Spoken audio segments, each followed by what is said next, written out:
Should be working now, right? Hey, what's going on, everybody? Hopefully, everyone's doing all right. Gonna be working on the Ayumi piece for today and seeing where that goes. But how's everyone doing? Hello, hello. We're doing the multi-stream on YouTube again, so back to the standard sort of stream playlist, right? But how's everyone doing? What's up? Happy Hat Day. Dude, I was so confused at first because I kept thinking partner and affiliate were the same thing for some reason. So I'm like, dude, I know that's like mid-June. Because, you know, I started streaming early June in 2018, and I got affiliate like 2 weeks after or something. So I'm like, oh, it has to be like June 20 something or whatever. I forgot that as far as getting partner, we hit partner like, I think it was 2019 towards the beginning of the year, because I got rejected in January, and I just kept, what is the word? I kept submitting like once every month or so. Basically as often as you could. Once you met the like requirements, of course, and I managed to get it on my third attempt. So I guess March actually does make perfect sense, right in the middle of March. Wait, how's everyone doing? What's up? What's up? God, I would have been fine. I never would have gotten rejected from partner had I just, what is the word? If I had just listened to my gut, you know what I mean? Because I was told by some unsavory people. But that the way to get partner way back then is like, oh, you just submit. It doesn't matter. Just submit. Just put in your application. You'll get in 100%.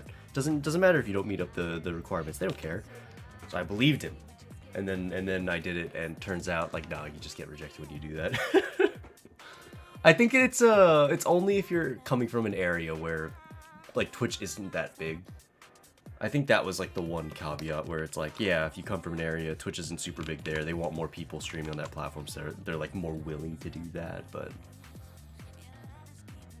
lyrics to the song are so fucking cute. I actually don't know what the lyrics are, other than "Wake Me Up." But oh, there actually are lyrics. Here you go.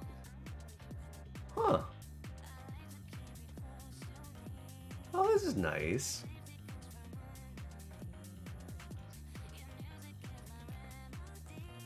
Yeah, this song is pretty cute, actually. I do like it. I've never really paid attention other than the chorus. I'm so broke right now, Pain. I can relate. I feel you on that. We can feel like the broke together. It'll be a good time. I imagine, because you said that you were buying a whole bunch of figurines soon, right? I imagine it's just because I remember. Sorry, I keep going. I remember, and then I start what I meant to say. Before you were talking about how you had multiple figurines you wanted to get within the same month, right? I spent like $1.5 grand on. Excuse me, cologne.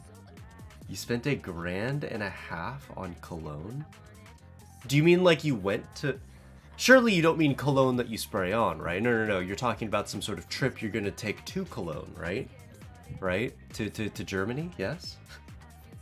Surely that's what you mean. You didn't buy, you know, $1 grand's worth of sprayable air, right? Like, surely not. That would be strange, dude.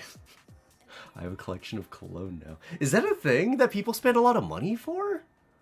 I was unaware. Like, I have cologne, but it's always been like gifts that people have given me. I didn't realize it was such a big deal. Dark Metric Zero, thanks very much off the tier 2 sub. 44 months up to the stream, and thank you so very much for sticking around and at that tier 2 sub level as well. So hopefully everything's going alright. Happy partner anniversary. I appreciate that. Thank you. Hopefully you're doing alright yourself. I'm just working on more of the Ayumi piece for today, so we'll see how it goes. But I mean, I'm pretty happy with how it's looking so far. It's looking pretty solid. I mean, it's pretty unchanged from yesterday. I didn't end up doing all that much work yesterday. I did have a productive day yesterday, though. I don't want to make it sound like I wasted an entire day of my life. I did my very first proper cardio day. And by that, I mean I worked out, then did cardio. But I did, like, a standard push day. And then I walked to the grocery store and back, which took about 30 minutes. So it's like 120, 130 calories burned. And then I ran for 40 minutes on the elliptical machine at max resistance. So that was pretty good. It was the first, like, heart-pumping kind of cardio I've done in a long time. Because whenever I do cardio, it really is just, like, walking or doing my death cycle or something to that effect. It's not often I am okay with doing something so strenuous I'm, like, sweating by the end of it. But it felt kind of nice to do for the first time in a while. I have a clone for every season and every occasion. Is there a reason for that? Or because, like I said, I just have the one cologne, right? Do you need, like, a different smell for a different occasion? Like, let's say you're going to, like, I don't know, a wedding versus an after party at some Halloween party. What do people party for? Whatever things people party for, maybe like a Christmas party or something. Do you need different colognes for those things? Is it unacceptable to wear like your average daily cologne? Like this is the cologne I have. It's something that was just gifted to me during Christmas. It's called ST Kits Tommy Bahama. Don't know anything about it, but actually I wonder. I imagine it's a fairly cheap brand, but I do kind of wonder how much this costs. Let's see. It's called, what was it again? ST Kits Tommy Bahama cologne. Yeah, it's only like, it's more expensive than I thought. It's like $30, but I mean that's still, yeah, it's not too bad. Half a grand, or you said you spent $1 grand on cologne, right? No, $1.5 grand on cologne. Holy shit. It's mostly based on season, to be honest. Is there a reason for that? I can't think of a reason as to why I would want, like, a different cologne because it's winter versus summer, you know what I mean? Is it like, oh, you want to smell kind of tropical during the summer? But during the winter, it's like low key. You just want something sweet smelling because people just want to experience a good time because it's cold and nobody likes the cold. Is it something like that? Winter and fall, you want spicy and woodly. Spicy and woodly. Is there a reason? Like, is this... I don't know. Is there like some science behind this? Like, oh, I don't know. What would be like some weird angle a study might take? Or maybe not a study, but people analyzing studies and trying to come up with some weird ass conclusions. Is it something like, oh, you become like 25% more attractive if you smell very woodly during the fall season? You know what I mean? Or, oh, during the summer, if you smell tropical, panties all around, just flopping to the floor, you know what I mean? Is it something to this effect? I'm actually quite confused. Why would these things be super necessary? Spring and summer, you want something fresh. Basically, yes. Huh. That is not an angle I've ever heard in my life. Not that I can't see it. I see it. It's just weird. I can't believe people put so much thought into that. I just assume people buy the one brand and that's like it. I never thought it was like a luxury product other than, you know, you just want to make people around you not hate the way you smell or something. I don't know. You just want to smell nice. I didn't know that there was like a meta game to it, you know. Especially not a meta game that, Jesus Christ, could cost you up to $1.50. Fuck me. There's some all year round colognes, and they're nice too. All year round cologne. The fact that that's not just every cologne is wild to me. Huh. Is this something you've always collected, out of curiosity? Or is this like something new that you're getting into? Like perhaps a new like niche or rabbit hole to find? It is something you've always been into? Interesting.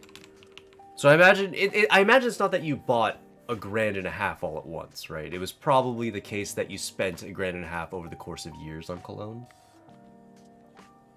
Wait, no, you said I've gone heavy this year. So you chose to spend $1.50 all at once?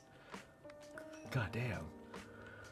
1.2K this year? Why would you, out of curiosity, do you run out of cologne so quickly that you would need that much? Or like how much is a single bottle? And how big are these bottles? How long do they last? Because like something like this lasts multiple years. You know what I mean? Or at least I've actually heard kind of recently that apparently these things do expire. It doesn't say on here when they expire. I think Kyle was telling me he had an old cologne because he didn't really wear a ton of it, but he was gifted it for Christmas like years ago. And he wore it, and I think his girlfriend said something to the effect of like, oh, it smells weird. And then he looked it up, and apparently they do expire. They do start to smell kind of strange after a while. At least the brand that he was using. This one doesn't have an expiration date listed on it. Does it still smell good, I wonder? This one still smells really nice. So I don't know. My cheap ones run me about 30 to 40. Okay, so that's about the same as this one then, 30. Pricey is 280. That's... Do you really smell a difference though? Out of curiosity, is this like a name brand thing where people, you know how like people were freaking out about like Stanley Cups, like a... Sorry to pick your brains about this, by the way. Oh, I hope I'm not putting you too much on the spot. I'm genuinely curious. But, do you smell like a quality difference? Like you smell one, you're like, it tastes like $300 brand, easy. 1800s wooden barrel, fermented, 100%. Like are we on this level? You know, like sommeliers. Wait, how much? I have a really sensitive olfactory. So how would you qualify, say, a pricey smell versus like a cheap smell? What would you say is the difference? My initial guess, if I were to just like off the top of my head imagine what it would be, I would imagine it's something to the effect of a pricey brand is less in your face and perhaps a little bit more like soothing. I don't know how to put it. Maybe not soothing, but like quieter smell-wise. And then maybe a cheap one's really strong. Since, I don't know, it's meant to last a long time and be kind of cheap. I don't know. Some spend their money on big booba gacha waifus and other niche stuff. I wouldn't call that niche. I think that that's a lifestyle choice. Yeah, interesting. Interesting. If there's anything I've learned about Afro in 2024, is that he probably smells really nice. This is true. This is true. I've learned this as well.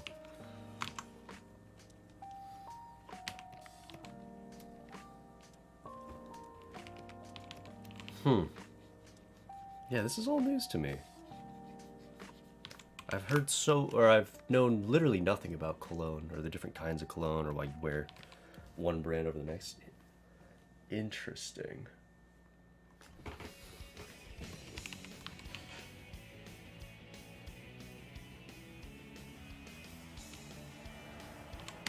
You know, it kind of reminds me of like scented candles. I found out that those kind of get really expensive as well. I found out that there's this one brand of candle I really liked that I would keep in my room just to make it smell good every now and then. I don't have it. I still have a candle in this room. What does this one smell like? Mahogany? Tea wood? It smells nice. But yeah, I used to have this one that was called it was like Cinnabon, essentially. So you lit it up and it just smelled like breakfast in your room, but like a nice sort of cinnamony, sweet smell. So I really liked that one. But I found out that candle, while it's really big and lasts a while, it costs like $40 just for the candle. And mind you, all you had to do was just like unveil it, essentially. Like, oh, I want my room to smell really nice. You don't even have to light it. You just open it, and then it's good. You know what I mean? You just open it, leave it there, open for like 5 minutes, and then close it. And the whole room just smells incredible. So it did work really well. Some of the cheaper ones tend to be very in your face and just pungent. Interesting. I see the deleted comment. I don't remember the name of that person, but I know what you're referring to. Some of the cheaper ones tend to be very in your face and just very pungent. Okay, that's what I imagined. But isn't that why you spray it and walk through it? That way it's not like too concentrated, you know? You spray it in the air, you wait a second, and you walk through. That way you're coated in a very like fine mist of it, as opposed to like all being super concentrated and like, I don't know, spray it under your neck or something. Or something I was told is that you could spray on your hands and then kind of like dab it on your neck and then wash your hands. That way you get only a little bit and it's like right around your neck area, which is, you know, pretty good area to smell good, I'd imagine.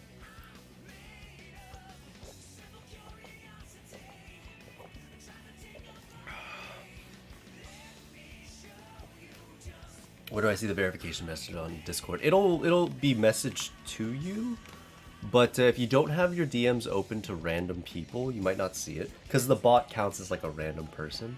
So you have to open up your Discord to allow, like, just briefly, to allow the bot to message you.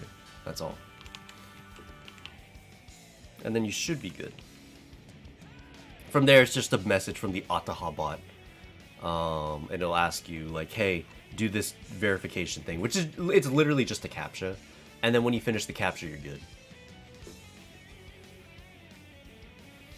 I meant, where do I allow that? It's in your settings somewhere. I actually don't know off the top of my head. Thanks very much to Darkslayer for the 300 biddies. I appreciate that. Thank you. Hopefully you're having a wonderful day. Yeah, I could try to look up what it is. Discord open messages. How to enable direct messages over Discord. Okay. So you go to privacy and safety, and then allow direct messages from server members. There we go. So privacy and safety is the third tab to pop up on the left.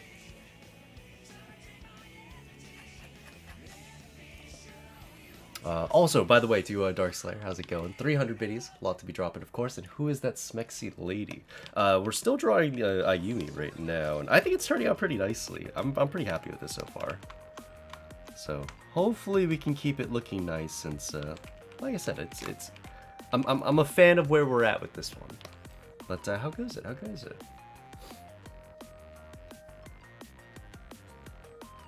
Your heat pulse point. Heat pulse point? What is a heat pulse point, if you don't mind me asking? I imagine it's this area where you'd feel for somebody's pulse, but I don't know. To be honest, I don't even know where you would feel for someone's pulse. I always just assumed it was right next to the jaw. Like right around there. Like the base of the jaw. Though I can't even feel my own pulse, so... Yeah, where would I feel it?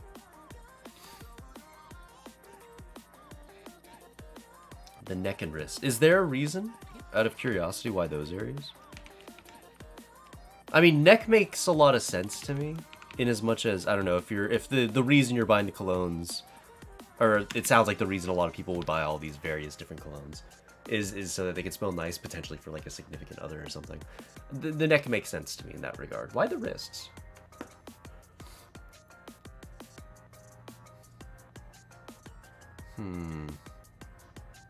So for example, if I was gonna put it anywhere near my hand, why would it not be like the back of my hand or something? Like why the wrist in particular? Is there a reason for that? It's where the veins run more apparent. Right, but is there a reason why? Like, why does that matter? So, for example, if the idea is you want to put it on your wrist, I don't know. So, you put it on your neck, makes sense. Like, I don't know, you're being intimate. You know, you being near your partner's neck, right? Makes sense to me. Why the wrist? Why not, like, the back of the hand, which is further up, you know, closer to the extremity, right? Hence, if you're... I don't know, afraid of like waving your hand in front of somebody and they smell, and you want it to smell nice, why would you not put it like further up, like back of your hand, let's say?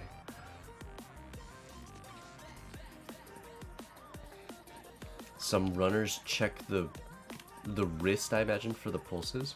Right, but why does that matter? Like, why does it matter that I put cologne there as opposed to here? Because in my eyes, here would make more sense. Right, because we're talking about the extremities. If you don't want it to smell bad, right? I don't know. You want your hand to smell really nice when you wave it around. Why the wrist as opposed to the back of the hand when the back of the hand's like further up towards the edge of your body? I'm sure it doesn't really matter that much, but like, is there a reason we choose the wrist? The neck makes perfect sense to me, so I get it.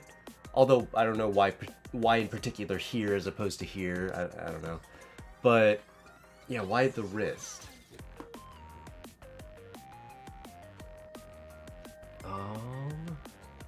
Something you shout before throwing a haymaker. Which one's a haymaker again?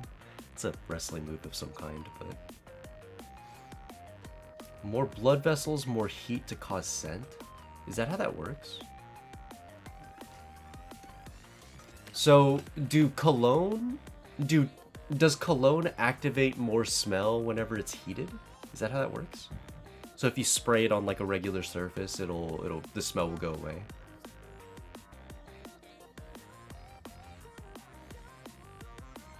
I just put plain ass deodorant and body spray, problem solved. I just use, what is it? Deodorant. Deodorant and then the one small bottle of cologne that I have. I don't really do anything special. Although I guess, I don't know, in terms of, like, whenever I'm showering or something, I'll use, like, a bunch of different brands of soap. For no other reason than I got used to having 2 brands of soap in the shower. So there'd be the one brand that was the fragrance one, and the one brand that was like the cleaning one. So I'd always use both.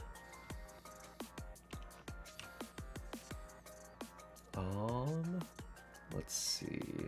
Stellar Starfall, how's it going? Happy partner anniversary. Hopefully you're having a great day yourself. Appreciate your presence, of course. Yeah, we're just having a conversation about cologne and whatnot, since I'm not the most familiar with the cologne metagame. That's a fair... That's news to me, so I'm curious about it.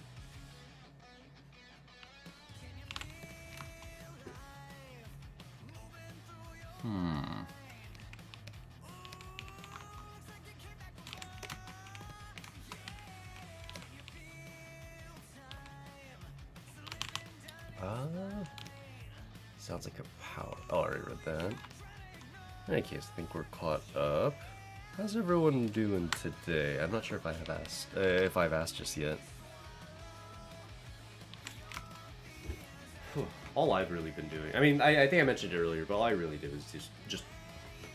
I gymmed last night, which was good. Walked to the grocery store, picked up some food for tonight, which is nice. I unfortunately didn't get that much work done, which kind of sucks, but I guess it is what it is. That's pretty much it. Like I said, I haven't done anything super substantial. I did push for my YouTube video on Twitter.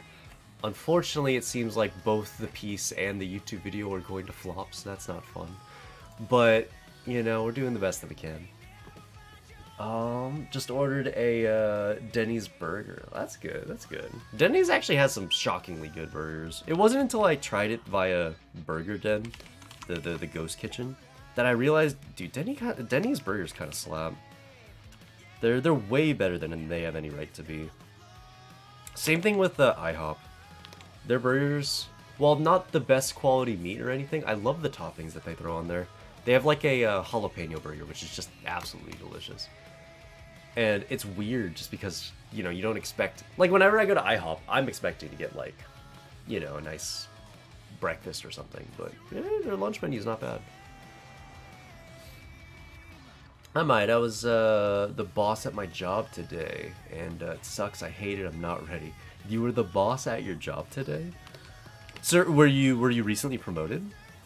Or was it like you were filling in for your boss, or how did that come around?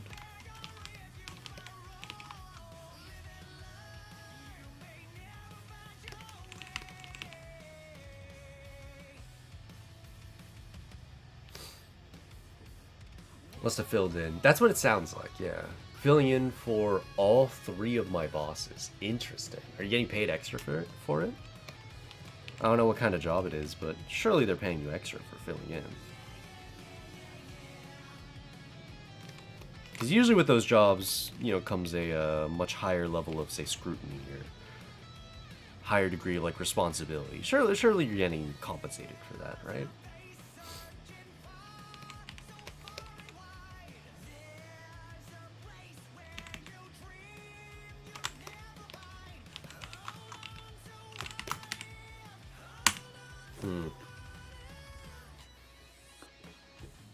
It's a really good point, actually. I should check that. I think it would be a good idea, or within your best interests, for sure. Otherwise, you'll be like me when I was working at Baskin-Robbins, and I was told, hey, if you can make cakes, we'll pay you like $5 more an hour. And I'm like, oh, fuck yeah, we're taking that. Only for them to not, quote-unquote, properly teach me how to make cakes. Even though they taught me how to make cakes, it wasn't, quote-unquote, proper. So they just didn't give me more money. Even though I was doing the job, it was so fucking stupid. In fact, I was doing the job the cake makers themselves should have been doing, but they weren't doing it. No, of course not, no. They hated each other, and because neither of them worked mornings, I'm just out here, like, attending to all the angry customers because they couldn't fucking agree on anything. I come into the store, I'm just trying to open up. Somebody's like, hey, I ordered a cake, and then I find out neither cake maker made it. I'm like, hey, I can make the cake, but I didn't know this was a thing. I'm not a cake maker, apparently. So, yeah, that was fun. That's what happened to me today. They put me in charge without giving me any of the tools to be in charge. Yeah, that's not fun. It's never a fun time. Also, Delapoint, I see you in the YouTube chat. What's up? Why do you get up, or why do you get up early? Why do I get up early? To be honest, I don't really get up early. I mean, today I did. Today I got up at 5 p.m.? 5 p.m. Which is, yes, very early for me, unfortunately. I'm trying to change that, though. I'm trying to, like, penalize myself for being awake in the morning. And what I mean by that is, like, for example, last night, because I ended up staying awake past 8 a.m., I was like, well, now I gotta do cardio. I gotta do cardio. So that's kind of like my measuring stick. Like, if I feel tired around 6 p.m. or 6 a.m. rather, and I go to bed, no penalty, we're good. If I stay awake past 8, it's like, well, now you gotta lift, now you gotta do some, like, 30 minutes, 40 minutes of cardio, and this is your punishment for being awake. I think it'll be a pretty decent way of keeping my sleep schedule consistent, because I do want to stay awake throughout the night, since that is the best and most effective time to work, but I don't want... I don't want to wake up at, like, horrible times, you know what I mean?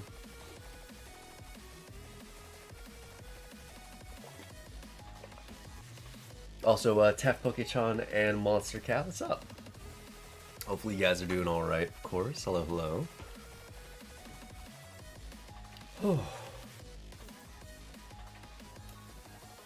It's a really good point, actually. Oh, wait a minute, that's nothing much. What's up? Nothing much myself. Just did some lifting, so I feel pretty productive in that regard. You know, one thing I've been meaning to do. I fell behind on in terms of checking out the new kits for all the Nikkei stuff, so I actually intended to do that tonight before the stream, but I totally forgot. I heard that apparently Amelia looks bad, but Rem looks good. Something to that effect. But I'm interested in seeing that. Other than that, I haven't had a super crazy set of, I wouldn't say set of days, but I guess that's a weird way to say it, but I haven't had a crazy day so far, or a crazy night last night or anything. I'm doing alright, just sleepy. Yeah, I was a bit sleepy earlier, I just finished dinner, so a little bit of food coma coming in, but I feel alright now. Doing alright, final PC part on its way, so I should be upgrading by the end of the month. Yo, what components are you upgrading? Are you doing like what I did earlier last year, where I upgraded the motherboard, RAM, and CPU? Basically new PC minus the GPU, right? Hard for me to fully explain, but what I know is that those places are naturally... Oh, okay, those areas are naturally more warm than other parts that don't produce other odors. That don't produce other odors. Interesting, okay. Your neck, wrist, and inner elbow are the warmest parts of your body. Inner elbow, really? I mean, I guess that makes sense. Due to more veins passing through those areas, so essentially those areas are center hubs to cover for where your veins pass by. I guess that makes sense. Hobbs, I see you in the YouTube chat. What's up? Hey Cap, what's your drawing of the day, man? Oh, I'm working on a commission right now. So this one right here is a commission I'm doing for Ayumi. Ayumi being the VTuber model being the VTuber you see on the left. That's the model I designed for her back, like in the middle of last year. And that's one of the variations on the outfit, and now I'm making an illustration for her on top of it. So that's what we got going on so far. And I really like where it's headed. I think that the look to the skin, at least as of right now, looks nice and contrasty. I think the colors are really nice and saturated, but not over the top by way of the saturation. So I think it's looking pretty good. I'm pretty happy with it.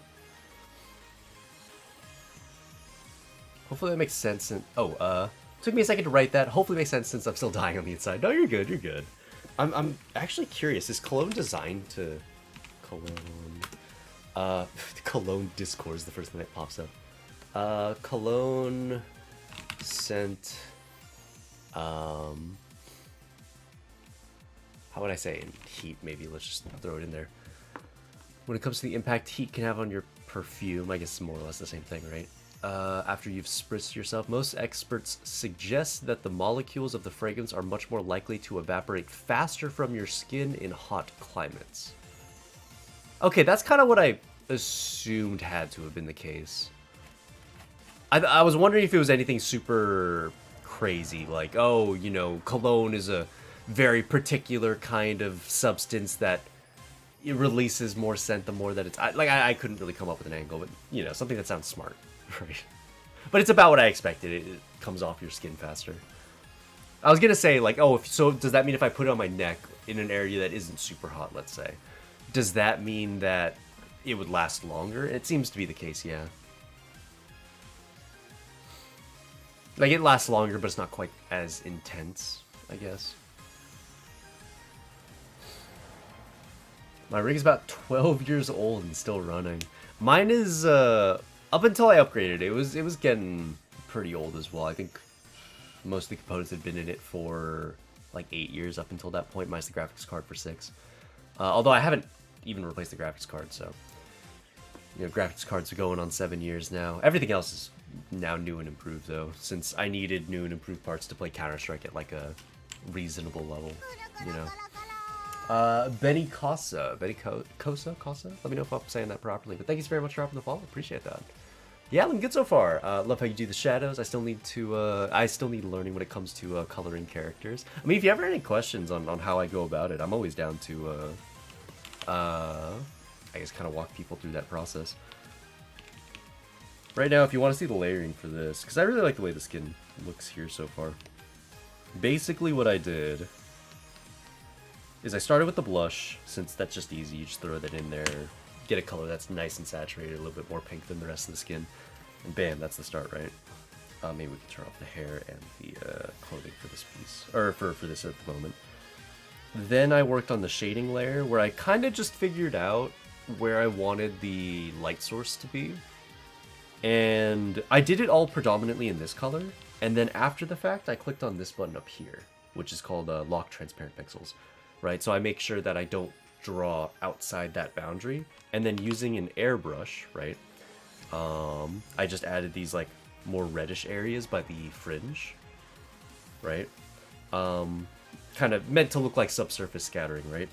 From there, I then created a layer underneath everything, right here, which added a nice bright light to the top of the head, as well as the top of the chest and shoulder. Similarly, another layer underneath everything, but above the highlight here, right? Where I added like a nice mid-tone, so you can kind of see the effect that that has. So just finding areas that need to be a little bit darker, and then I created a multiply layer with like just this color you see me using right here, to kind of highlight the more contrasty bits where I want a little bit more detail. And then I added a highlight right after that. So that's all I did as far as this piece so far. Counter-Strike is well optimized that even at a lower end rigging can game smoothly. Yeah, but on a 240Hz monitor, I need to play the game at 240 FPS, otherwise it feels horrible. And with the jump from CSGO to CS2, I was no longer able to maintain 240 FPS. I think it was dipping down to like 80 during gunfights, and it was 150 most of the time, which on a 240Hz monitor looks pretty bad. So... And it wasn't like a consistent 150 either. It was like fluctuating quite a bit. So I figured it would make more sense to just upgrade all the components. So now I can run the game at a pretty stable 300 FPS without dipping. So that's good. I mean, except for whatever smokes are on the screen. But I mean, take what you can get, right? Got tired of being held back. Yeah, I feel it. As far as you know, with modern games showing like older rigs showing their limits. Thanks, Cap. I'll keep that in mind to do my best. Yeah, no worries, no worries. Like I said, any comments or questions you might have, I'm always open to answering them. Happy partner anniversary. Well, thank you. What's going on, Jeff Anime? It's been a bit. Hopefully life's been treating you nicely. Yeah, it's happy that my PC can still run Elden Ring, but the poor thing overheats with almost any other game past 2018. That makes sense. It's kind of funny. It doesn't even feel like newer games these days look that much better than older games. I don't know. Like, it's not just me, right? I truly feel like the jump in, like, maybe, you know, say the Nintendo 64 era to GameCube was huge. Like, that era of games, so, like, 1999 to, like, 2003 or so. And then there was another huge jump from, like, you know, what would essentially be the PS3, 360 era to the next brand of console. Past that, it really doesn't feel like games have gotten that much better looking. I don't know. Although, I say that, and then immediately I can think of a game like Tekken 8 looking significantly better than Tekken 7. Like, Tekken 7 looks like ass compared to Tekken 8. So, I don't know. Maybe I'm calling myself out on my own bullshit here. But...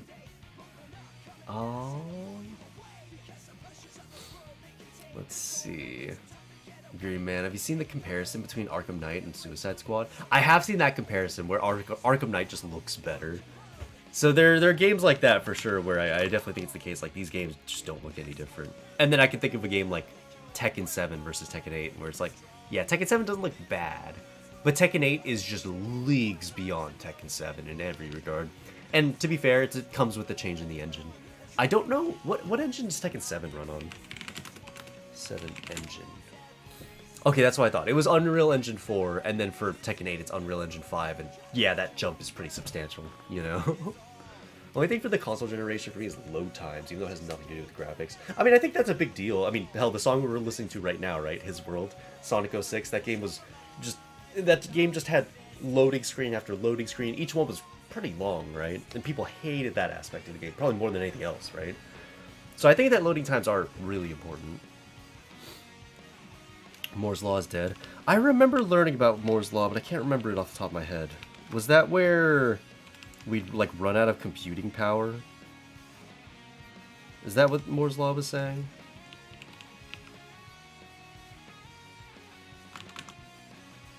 Like there'll be a future where we can't make components any faster or something to that effect? Or where going too small becomes inefficient or something? Does what does that mean? Or rather, does anyone remember what that means? I watched the entire video talking about Moore's Law, and God, I wish I had internalized that a little bit better. I guess that's the problem with sometimes when I'm trying to listen to a video like that while I draw. Like, it might just go in one ear out the other. I mean, I kind of, if I was at least in the ballpark, I guess I internalized enough of it, I can kind of start a conversation on it if I really need to, but...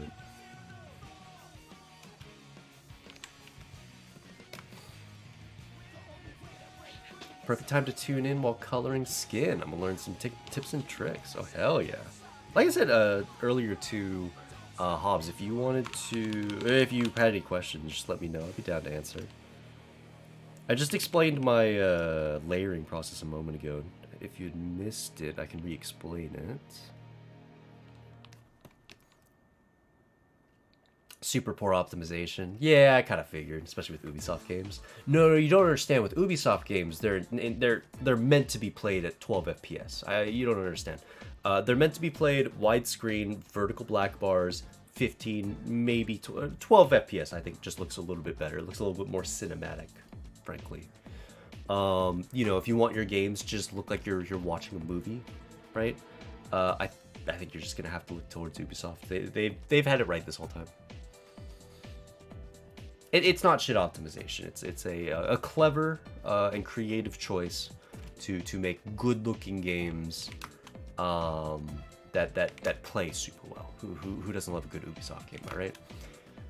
Moore's Law states that the number of transistors on a microchip doubles about every 2 years with a minimal cost increase. Oh, so it was actually a fairly positive thing.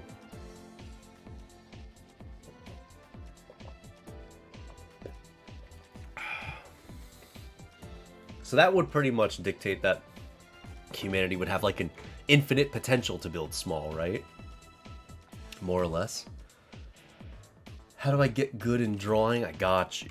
First off, you're gonna want to find your muse, aka draw big anime titties. Once you're there, you know, we can move on to step number 2, right?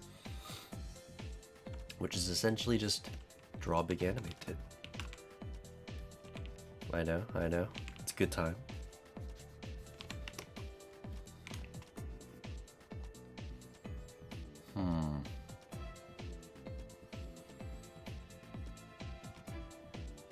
I still have a cologne bottle I used way back in middle school, and I can't believe I liked that smell. It's awful. Well, okay, so that's the thing I was talking about a second ago, right?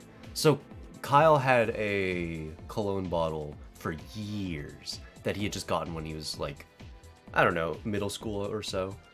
And he didn't wear a ton of cologne, so it just lasted him forever. And whenever he put it on and went to hang out with his girlfriend mentioned that something smelled off. And then she asked him if he wore cologne. He pulled out his cologne and said, "Oh, I've just had this for like a decade." And yeah, cologne goes bad. So if you're smelling it now and you're like, "Damn, that smells like ass. I wonder, you know, why did I even like this?" It's probably the case that it's just not good anymore. So, like, actually, Afro would know a lot more about it. It really depends on the base, because if it's based on alcohol, that thing does expire. So yeah, if it is something to that effect, then yeah, it could absolutely expire. But yeah, Kyle's girlfriend essentially told him like, "Oh, this is expired. It smells awful. Don't wear it anymore." So he bought a newer one. Like I believe it was the same brand, and it just smelled significantly better. Cologne goes bad. I know, right? I didn't know that. Kyle didn't know that until recently. I didn't know it until he told me. However, the laws of thermodynamics does put a hard cap on just how many transistors you can realistically fit onto a microchip. That would make sense that it wouldn't be infinite, right? So, makes sense. Yeah, it's more like art styles is the way for games to look impressive than high detail and graphics like that. New Mark of the Wolves fighting games look cool. Mark of the Wolves fighting game. I can't say I'm familiar with that one. Is that like a... How does that one play? Is it like a 3D fighter? Is 2D fighter? Hey, it's a day for celebration. What's going on for EHT? How's it going? It's been a bit. Hopefully life's treating you nicely, of course. Hope you're having a good day and keeping well, good sir. Appreciate your help with Nikkei. Yeah, no worries, no worries. I'm always happy to assist. I feel a little, what is the word? A little embarrassed I came onto stream today without doing a proper sort of lookup of the new character skills for the collab. But we'll get to it. Maybe at some point in the stream if I run out of things to talk about. Perhaps we could kind of look at the skills and I can kind of give my feelings. Although, if I recall, there were some skills where I'm not really all that sick at, like, gut feeling it. I took, like, a quick look, and one of the characters had, like, I think it was charge damage thing on their skill. I believe it must have been Amelia. And I don't have a good feel for, like, how much charge damage is considered good, you know what I mean? So...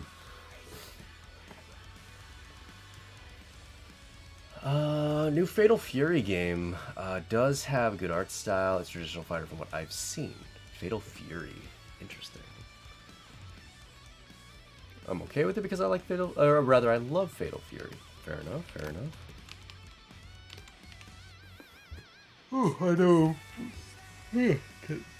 Can't think, can't speak.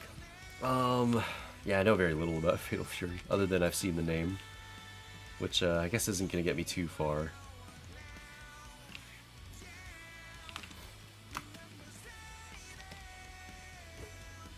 Partner anniversaries are a thing apparently. Here's to a year. Lots of commissions making money. Here, we'll see, we'll see. Hopefully I can finish all my commission stuff real soon and start dedicating some time to the end of the month exclusive Patreon piece. That'll be the goal, is just making it there.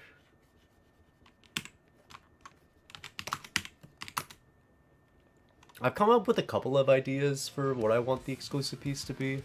I haven't fully committed to any one of them yet, like fully sketching it out and figuring out, like, oh, I'm going to do this for part 1, this for part 2. All I know is there's going to be a part 1, which I'll post onto Twitter, which will be a little bit, just kind of a lead-in to whatever exclusive piece I end up going for. But yeah, we'll see. I wanted something that had both Itsumi and Nekomiya, but I do kind of wonder if that might be a little too much work to commit to. Maybe I should just do, like, you know, hard dedicated Itsumi piece, hard dedicated Nekomiya piece, and keep it there. But I feel like it'd be nice to show off the characters' personalities a bit more, and I feel like I need both of them for that.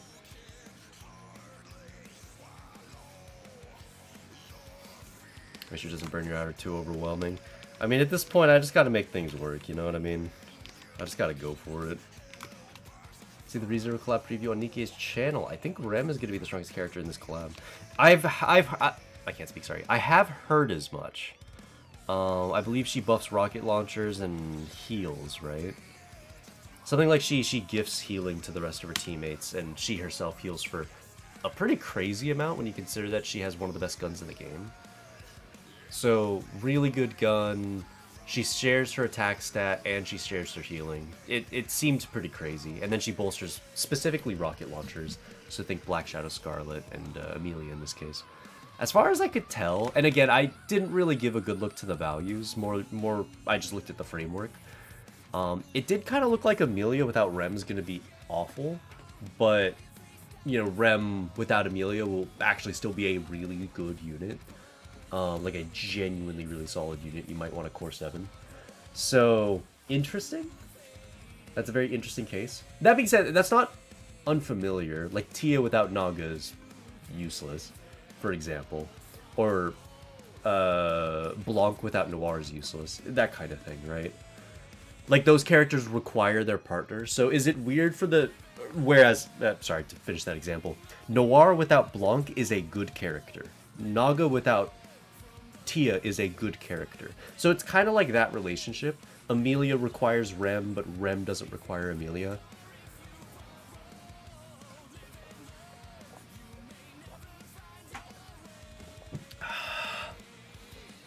Not Rem and Rom, the actual twins. Yeah, but Rom's the SR. So, I mean, I agree with you. It's a bit strange that the twins should have had that dynamic. But I don't think we want 3 limited units. That, or like 3 limited SSRs. That would be a lot of pulling. Like a fuck ton of pulling. Like everyone's already complaining about like not having enough gems, especially leading up to the anniversary that's coming up. I don't think I would prefer just the 2 SSRs, honestly. I feel bad for Rem fans, or for ROM fans, she's just an SR, but yeah, 3 SSRs? I mean, while true, it does make sense in universe. Of the 3 of them, ROM is easily the most useless. Not that she's useless, but like Rem is just a in universe, she's just a far better fighter and a far more useful fighter in just about every way. Like ROM's whole thing is that she was crippled, and because she's crippled, she can't fight nearly as efficiently as Rem can. So even though like at birth Rem was, you know, a peon by comparison to ROM, her sister, once she lost her horn, eventually it kind of flipped that dynamic. And it's more of a 2D fighter game. Kind of cool. It has that comic art style. Ah, interesting. Comic art style is pretty cool. I feel like not too many games go for that these days. Spitting hot takes. Is that a hot take? I don't think that that's a hot take. In the series, ROM is literally less useful. Like, outright, they tell you that much. The only thing that ROM provides is that she's, like, an emotional ground for Rem. That's, like, her whole purpose.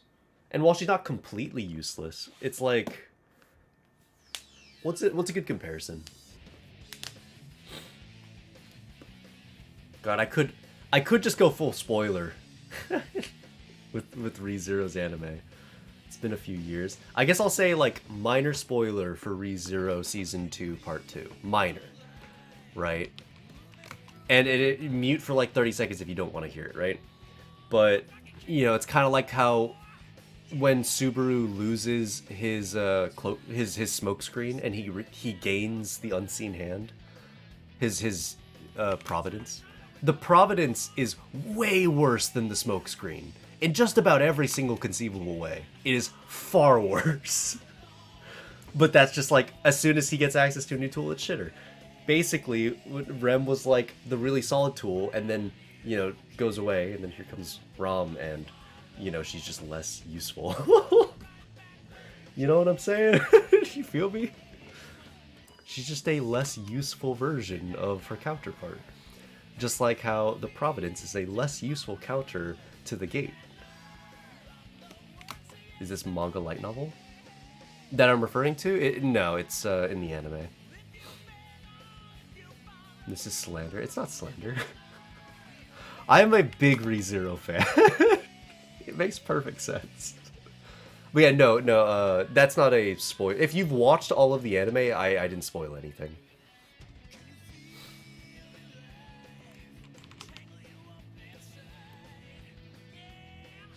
Dude, I watched this. I watched this semi recently, and I forgot. To be fair, ReZero's packed with information. It is very easy to miss these things. But yeah, if you've seen Season 2, I guess back into 30-second spoiler mode. Mute me if you don't want to hear it. When Subaru's gate breaks and he's unable to use the smoke screen anymore, he instead gains the Providence of Sloth, which is the Unseen Hand. He gives it his own name. I forgot what he calls it. But it's just a far worse power. It's one hand. It basically acts as his own hand, and whenever he uses it, he gets violently ill. Like, he starts throwing up and shit. So it's a far less useful power in just about every regard. It fucking sucks. But it is something, and it's all he's got. You know what I mean? So, you know, you can look at it that way. As soon as Subaru gets a set of skills, you know, it just downgrades over time. Hated the beginning of ReZero because of Subaru. He was insufferable until it got good. He's talking to Rem during the sunrise. Yeah, that's the From Zero. That episode is one of the greatest episodes of all time, like of any anime ever. There have been, to this day, I don't think I've seen a single episode of any anime that is better than that episode. Which is why ReZero ranks just so highly on my list of incredible anime. Like, to have an episode that transcends the anime like that is already crazy. There aren't many shows that do that, right? But on top, like, I don't know, just everything in that episode is just perfect. It really, really is. Maybe I haven't seen part 2 because I don't recall that at all. Surely you've seen part 2, surely. To be fair, it's a very brief scene, and if you missed, like, you might not have understood what had happened in it, and it only happens once in the whole show, so. Yeah, the episode's a title drop too, episode 18. New season's coming soon. Yeah, that's probably why they're doing the collab. There's one episode where she can't move using her power. Yeah, speaking of Rom, right? Yeah. Like, Rom is just, like I said, she's just a weaker Rem. That's kind of just her thing. So if anyone's surprised that she's the SR, I don't know. I mean, obviously in Nikke they're using guns. There's no reason she should be less useful. Actually, that's also not true. Rom is just worse at everything, not just power-wise. Like, it's not just the one thing. It's like, oh, she's just less useful as a cook. She's less useful as a maid. She's less useful as just everything, really. That's not to say I don't like Rom, by the way. I really like Rom. I like smug anime characters. Like, I enjoy characters that are really haughty in that respect, or, like, full of themselves. So I love that Rom is this character who isn't good at, like, anything, but has this insanely high opinion of herself. I love characters like that. Proceeds to get a figure that's 80%, that's cuter than 80% of the Rem figures. Is there, which figure are you referring to? I mean, I'm down. Like I said, I really like Rom. I don't want to make it sound like I hate her or anything. I'm just saying it how it is within their series, right? I've linked it before. I'm trying to remember. I want one Rom fan to be like, how dare you speak about her that way? See, the thing is, like, okay, so what I'm saying is just objective truth. I'm not throwing my own opinion into it. That's just kind of the way that it is. But what I can also say is that, you know, if there's anyone that's ever going to sit down and, what is it, speak praises towards Rom's end of things, it would be Rem. Like, that, it would be her. She would be the first to say, like, oh, Rom is amazing, incredible, and better than me and everything. So, you know, there's that angle. Popping in before sleep time. What's going on, Unicel? How's it going? How's it going? Happy partner anniversary. Thank you, thank you.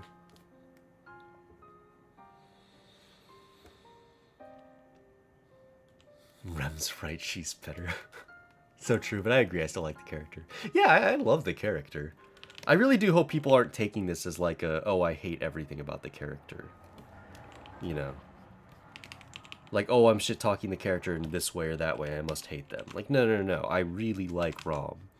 But if we're talking about, like, oh, in Nikke she's an SR, but she deserves to be an SSR, it's like, well, there you can also take the angle that in-universe she is weaker.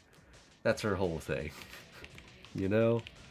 That's a big part of her character's story, you know what I mean?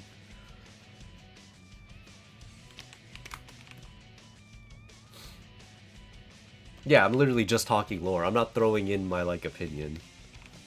I'm just saying, like, this is how it is in the universe, so if in Nikke they introduce her as a weaker character, it could be based in that, you know? And I feel like that's not too surprising. Especially when you find out that apparently they've done collabs with other gacha games, and Rom was always the SR character, like the weaker one of the three, or the weakest of the three. Which, again, makes sense in universe. Makes sense that they do it from one collab to the next. I feel like it all just makes sense, you know? Not that they had to follow that. I'm just saying that if they followed that, not too surprising.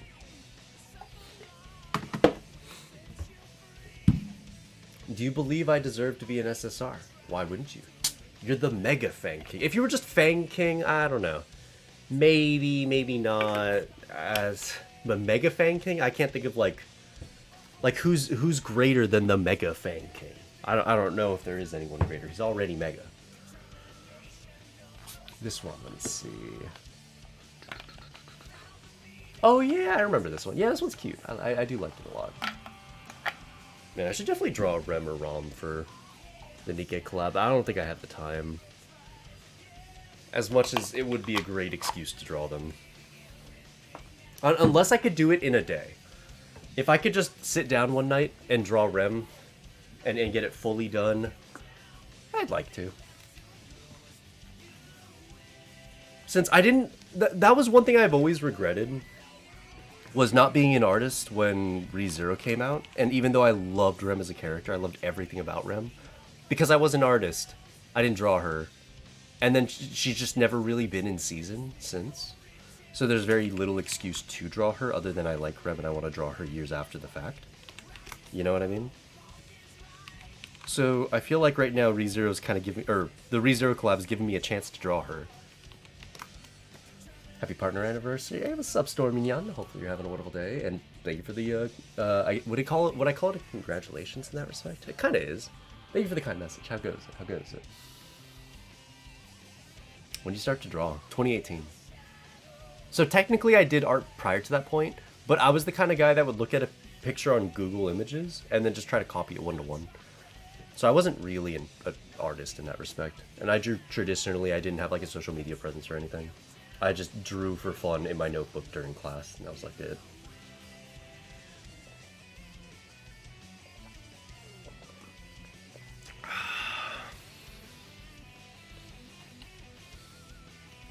There are only 4 main characters in the anime that I hate. Who are the 4? If you don't mind me asking. Given we're talking about ReZero, you're probably going to say Subaru. That would be my guess. He's a very divisive character in the first place, so it wouldn't even be the most surprising thing to hear. I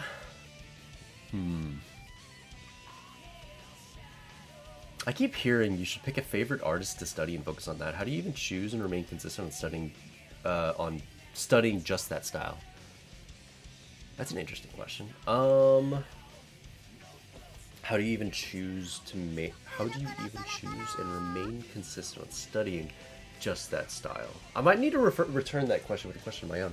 Okami04 Ilustraciones. Thanks very much for dropping the follow. Hopefully you're having a great day, and I appreciate your presence in the stream tonight. Hello, hello.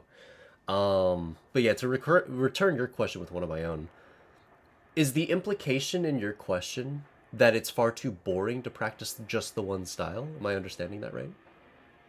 So, like, when you say, how do you even... like, the word even here is doing a lot of pulling, I guess. But how do you even choose and remain consistent on studying just... I guess just is another word. Just that style. The implication I'm understanding, at least, being that you find it boring to just study the one thing, right? So I guess I'm trying to figure, is this a question asking about... like, how would I go about studying an art style? Or is this a question about why would I even? You know what I mean? More about being able to choose a few amongst other good stuff. Ah, I see. Okay. Because there's so many great artists. I see. Okay, got you. If you want my opinion at the very least, zone in or zero in on something that you really like that the artist does. Like, one particular thing. I love the way this artist draws eyes. I love the way that this artist colors skin. I love the way that this artist colors hair. I love the way that this artist draws the hair or sketches. I love the way this artist sketches. I love the way this artist outlines. I love the way that this artist does this, that, whatever, right? You can break them up into categories like this, and then practice that one particular thing that they do really, really well. And then just practice that for a whole bunch of styles, right? So, like, oh, I like the way that this artist draws eyes, but I also like the way that this artist draws eyes, and I like the way that this artist draws eyes. Practice all 3. Like, try practicing one. Once you get the hang of it, once you get the feel for it, it feels more intuitive, you start to understand what they might do, then try studying somebody else. And then study what they do, and try to figure it out until it becomes intuitive, then study somebody else. And then eventually your own art style, quote-unquote, will come as a combination of your own preferences in all these approaches. Oh, I really like the way that... maybe you're not telling yourself this out loud, but you're like, oh, I love the way that this artist uses these colors and these shadows. I love the contrast on this person's eyes, and God, I really love the shape that this person does. And eventually that, you know, your art style is some combination of the things you enjoy personally drawing, as well as the things that you enjoy seeing. Oh, I like the look of this. It doesn't come naturally to me, but I want it to. Oh, I do this because it's easy, because that's just naturally what I want to do. You see what I'm saying? Like, your art style becomes some combination of those factors. Things that you choose to do, and things that naturally come to you that you just naturally draw, right?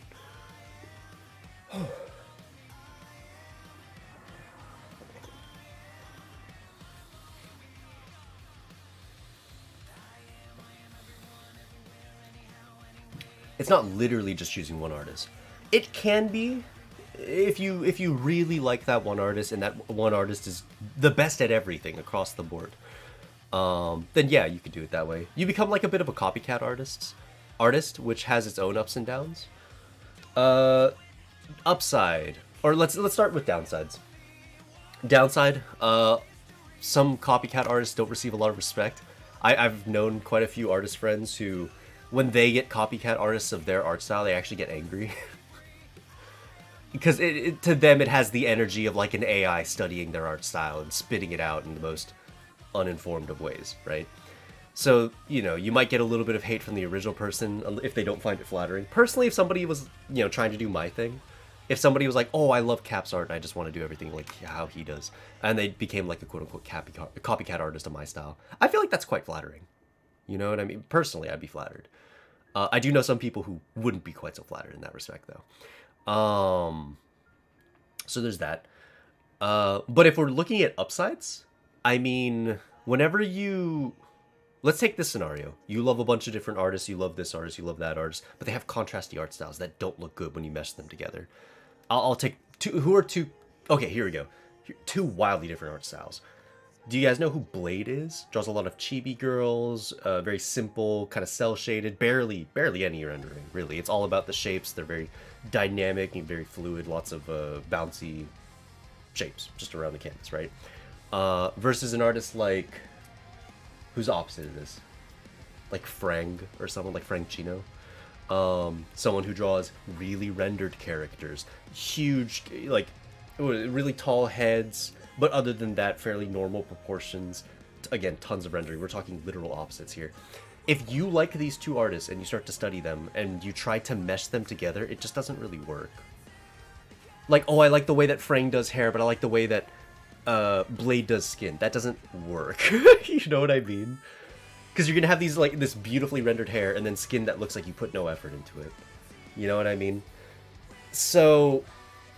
when you become a copycat artist of one particular artist, you get the benefit of not having to like Frankenstein a style, and not falling into the shortcomings of Frankenstein art style. Art styles are usually very precise in that they choose looks that fit one another. When you render the clothes, skin, and hair, they all look really nice next to one another. You know what I mean? Yeah, Asanagi and Sakimi-chan, those are people who have tons of copycat artists. Again, I look at it from the angle of I think it's quite a flattering thing if people want to be like you. You know what I mean? But not everybody thinks that way.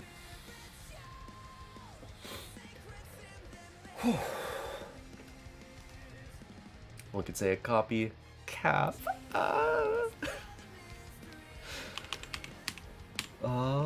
It's funny, I don't know, even if I did have like somebody trying to copy my art style, I don't even know what that would look like.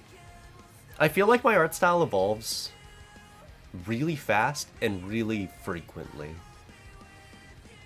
So I don't know, if somebody tried to make an art piece that looked like my stuff, I don't know what it would even look like.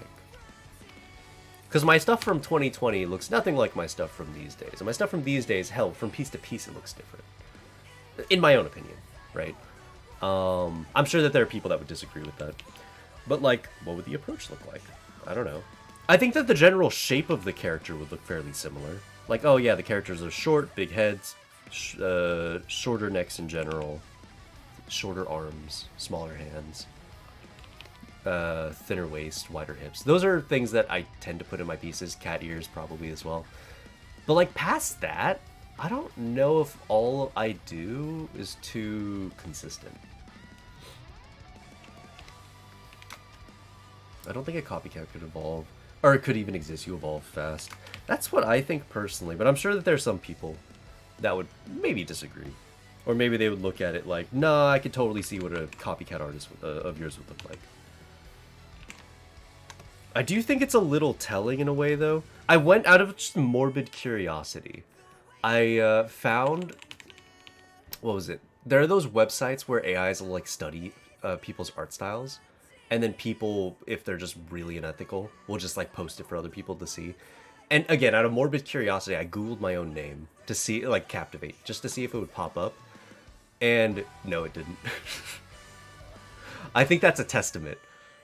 Or people just don't like my art style, which is probably fair as well. Whereas I looked up other people and they did pop up. I was the only one that didn't. In a way, I'm very happy about that. Because I'm like, yes, I'm untrainable. I'm uncoachable. Let's fucking go. Let's fucking go. But on the other hand, it's like, what, you guys don't like me? What, am I not good enough? So like, I'm happy that I'm, I guess, not good enough. But I'm also kind of offended that I'm not good enough. Yo, thanks very much for dropping the follow. I appreciate that. Hopefully you're having a wonderful day. Where do you pay for the uncensored version? It will be up on Patreon. Yuruzia. Why am I struggling to say your name? Yuruziha. That should be right? How goes things on your end? But yeah, I plan to do many more exclusive pieces for the Patreon, as well as edits of pretty much everything I did on the month. I think towards the last week of every, well, I guess month.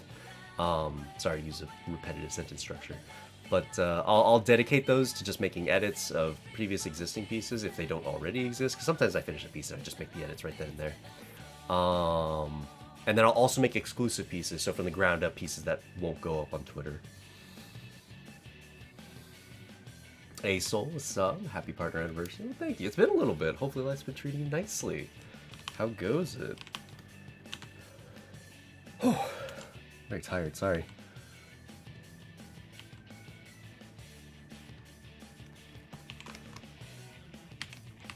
So right now, I just created a new layer with a much brighter color for the multiply layer.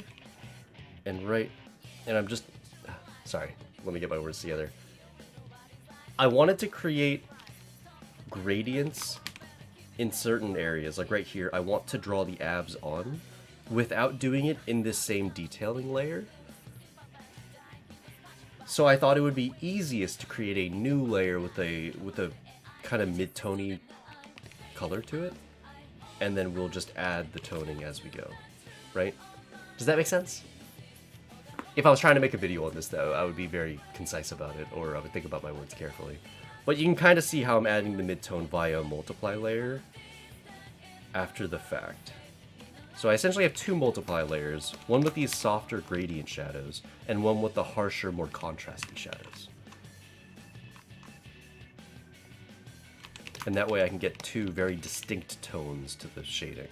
Albeit, I don't know if multiply is the way to go. It is saturating the colors in a way that maybe won't look too nice. But we'll see.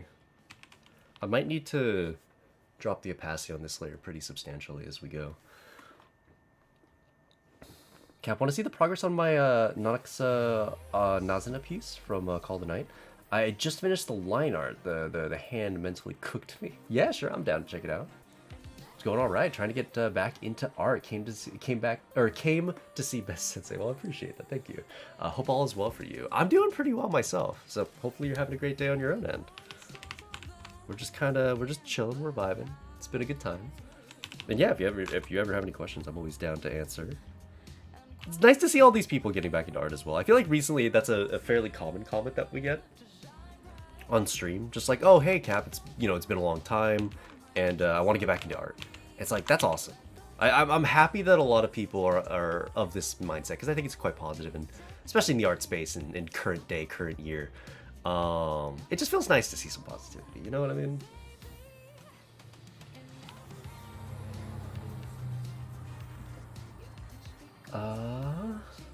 There we go. Let me check this out.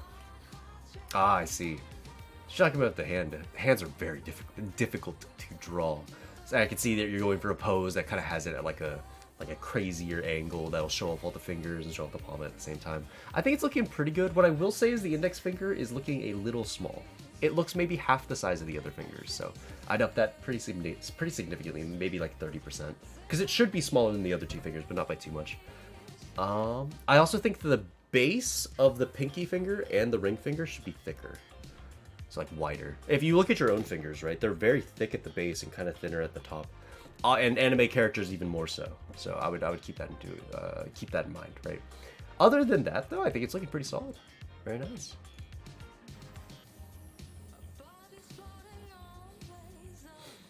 Every time you take the color out, I'm reminded of how much I like white hair.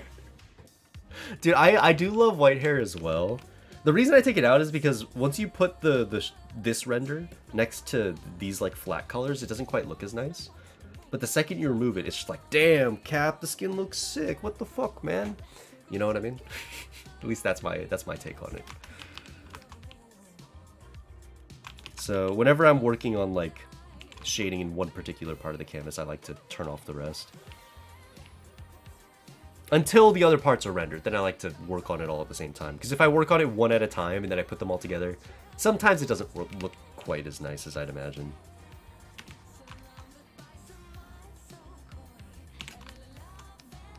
Oh, that's the liquify tool. I have to use the blur tool.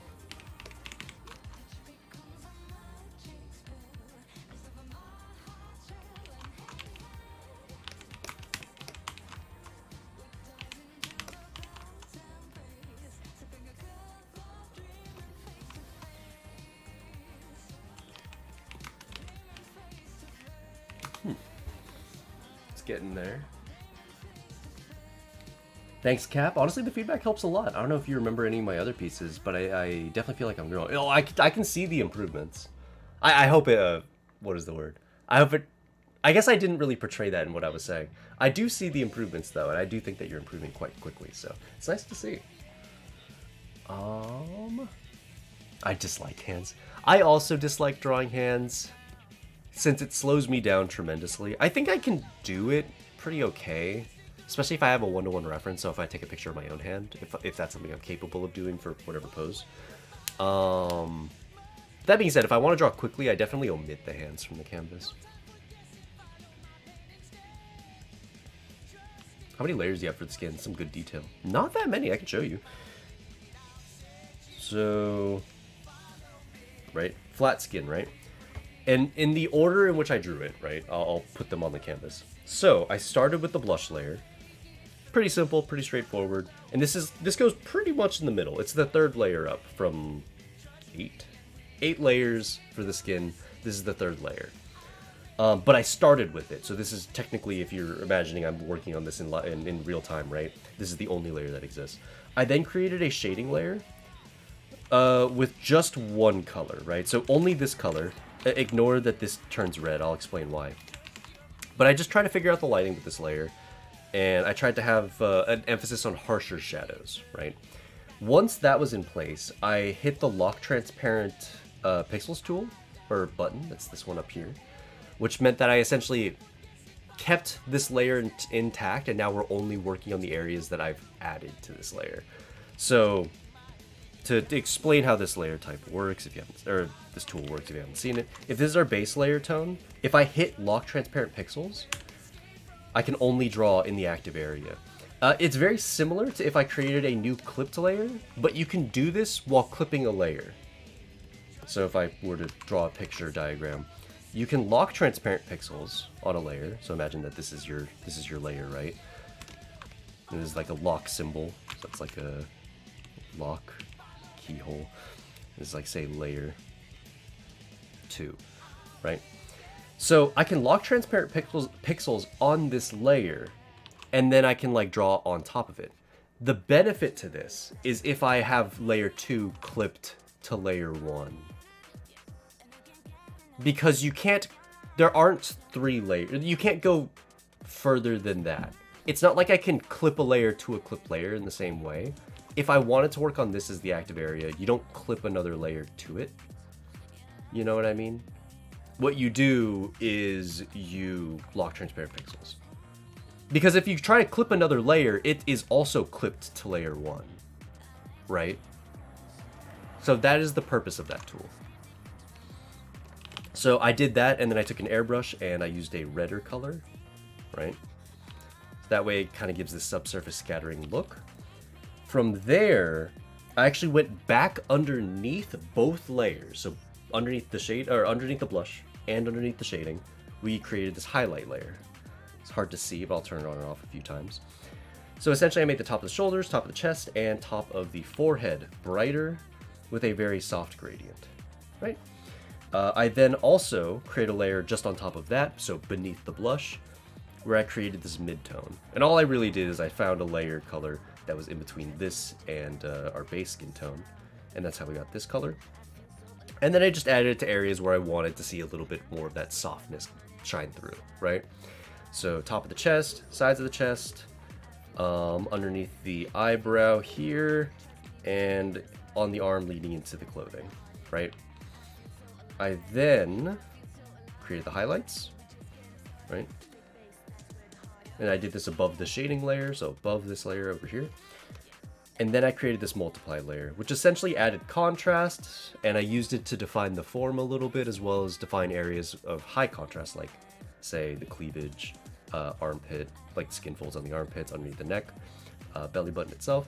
And then now I'm working on this layer, which kind of adds a gradient on top of that even. That being said, I don't love how this one's turning out, so I think what I might do is change it from a multiply layer to a normal layer, and then we just adjust the color, you know, to something that might look a little bit more correct. You know, something that would give us a little bit more control.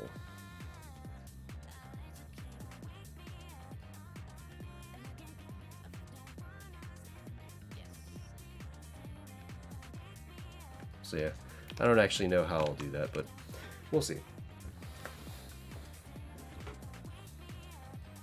Look at you acting like I'm doing my best. I wanna be able to explain these things kind of concisely, since it's stuff I would like to put into videos in the future. Our first outing on YouTube with the time lapse, I didn't expect to be super successful, or anything to that effect. Hopefully, when we get into tutorial stuff, I'll be what is the word? A little bit more in tune with it. You know what I mean? Okay. Is the multiply layer and the new shading layer you're working on top of the original? Yes. Thank you so much, by the way. Yeah, no worries, no worries. By the way, if it weren't on top of the original normal layer, I can actually show you what that would look like. If I create a new layer underneath that and then set it to multiply, that's what happens. Because this shading layer is a normal layer, right? So I can't, if I use multiply, it's only going to work on the things beneath it, not on top. So yeah, hopefully that makes sense. That's why it has to be on top.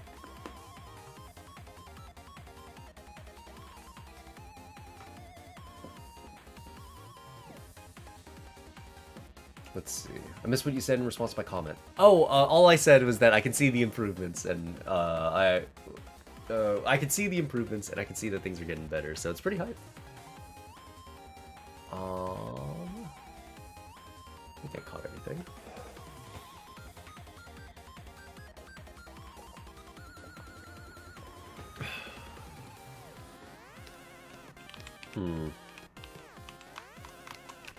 I do feel like I want maybe some harsher edges here. I'm not working with any references right now, which is probably to my own detriment, by the way. Don't do this. I'm just too lazy to look up references. In fact, I'm probably going to open up some references in a moment, since I think that this is a little too hard. But let's see. Let's grab the color we were using on this layer. Wondering if maybe I define the other part of her ribs. Maybe that'll look cool.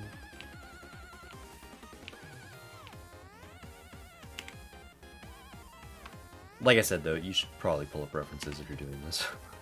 Me pulling up references right now not pulling up references only hurts me. So why am I not pulling up references? I am insanely lazy. Holy shit. The level of lazy right now is just through the fucking roof. Why look up references when I can just imagine it and pretend like I know what I'm doing? It's kind of messy from a distance. Yeah, I should probably just look up reference. Denny's out here with the sleeper burger. Dude, it's good, right?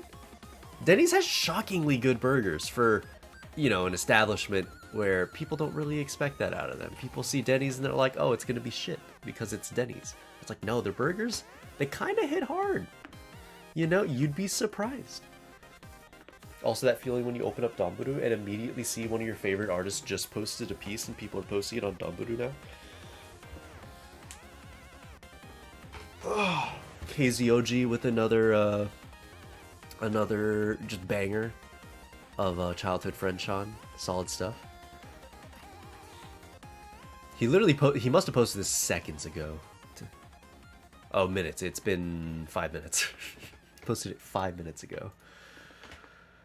Learning by observation is definitely should not be underestimated. For sure, for sure. Who do I use as reference for shading here? Usually when I think of nice looking midriffs, I always go Mignon, but Mignon has a very different approach. I could use it as reference anyway, just for structure. Let's pull up a Mignon reference, make sure we can see midriff. Ideally midriffed at this angle, since that would just be convenient. Okay, yeah, I actually found one that was pretty much 1-to-1. And then, who else? Who else has nice midriffs in their pieces? Something that looks stylistically kind of similar to this. Does Nekojira's style look kind of similar? Like harsh lights, essentially, with a little bit of definition. Actually, yeah, it's much closer than I thought it was even going to be. Now, here's the question. They have a drawing of her midriff from a similar angle. The answer is yes, actually. Interesting. So I can use this as a reference. Let's pull up a few more. And...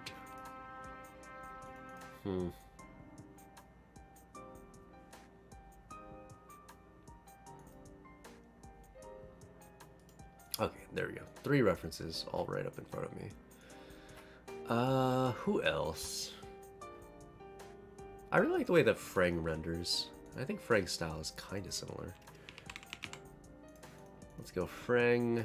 Let's look to see if Frang is drawn midriff.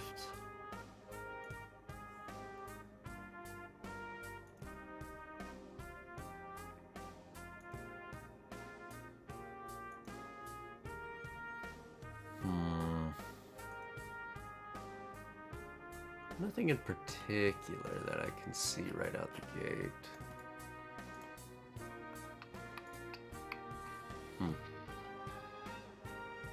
Oh, there's one. Okay. And with all of those references in mind, let's actually throw them onto a... What is it? What do you call it? PureRef? I'll just throw these all into PureRef. That way I can... see them all simultaneously, as opposed to having a bunch of tabs open. So give me a second as I copy and paste these.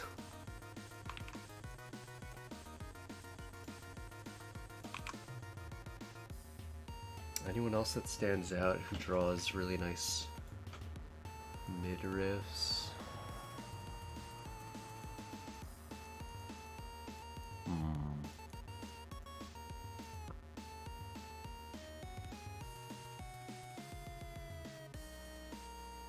I'm just like browsing at the moment. I really like this art style. I believe they stream on Twitch. Tugong. I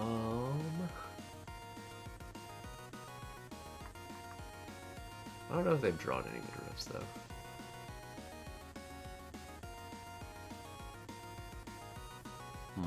They have some unrendered ones. So yeah, maybe not the most helpful for using as reference. The swimsuit one. Yeah, it's fine. Hopefully this will be good enough. Let's move this reference over here. Make sure I have all my pages open. Increase the size of PureRef so I can see these. Okay. Cool.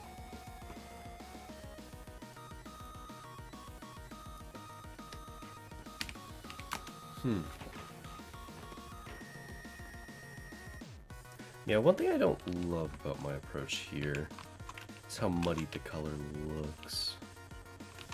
Hopefully that's something we can fix. Something I really like about the way that Neon did their render for the rib cage, like a kind of similar piece, is the way it fades out really softly here, just in that area. And then they had this part of her rib cage kind of come back in and then fade out, so they kind of faded out together, like that. And when I say fade out, that means I'm going to come back in with a blur tool later on. But let's just figure out the general shape first before we start like over the top blending everything, you know?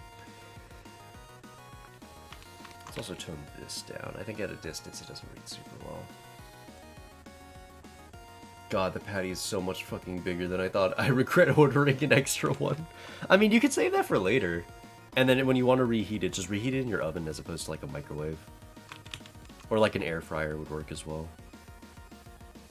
And if you're wondering how, just remove the bun, do the burger, and then right towards the end of the process, re-add the bun. Trust. That is the way to do it.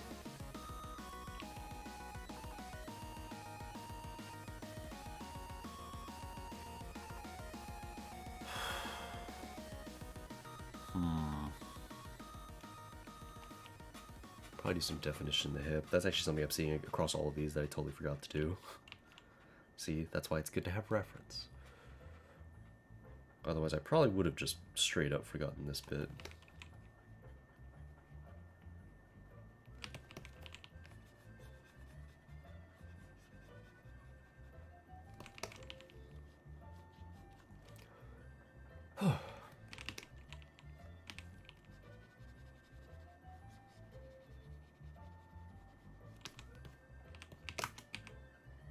Okay, it's getting there.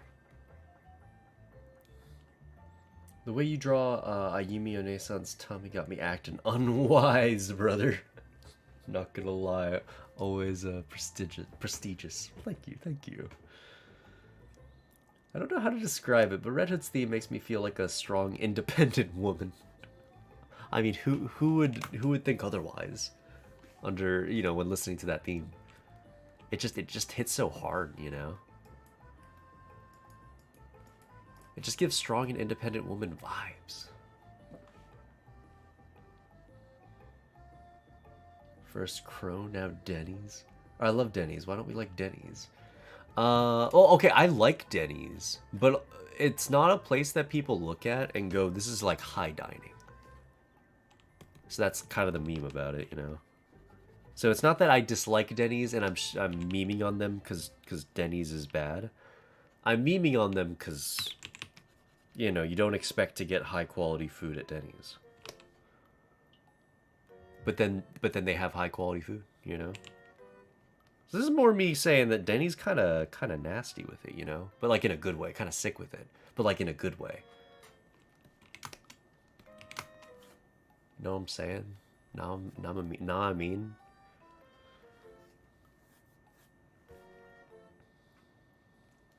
Oh, reanimated Blue Jay, by the way. What's up? What's up? Happy partner anniversary. Appreciate that, of course. Thank you.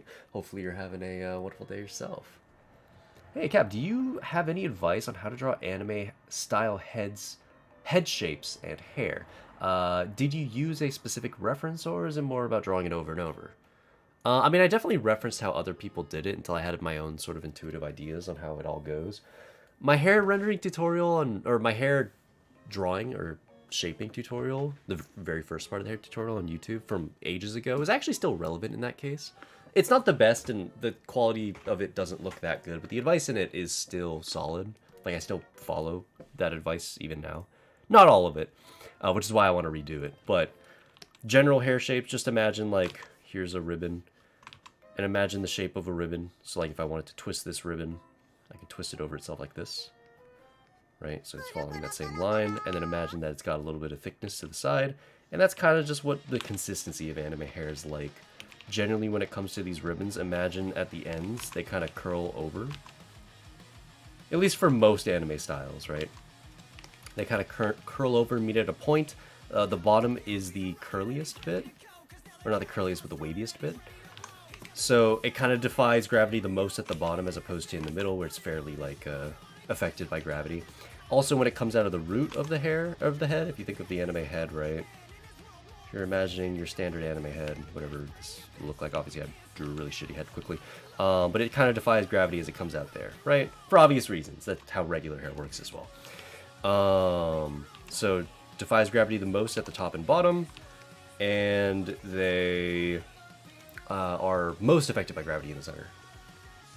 Other than that, you can kind of take these hair strands, and if you really want to, or if you really wanted to, you can break them up into smaller chunks, right?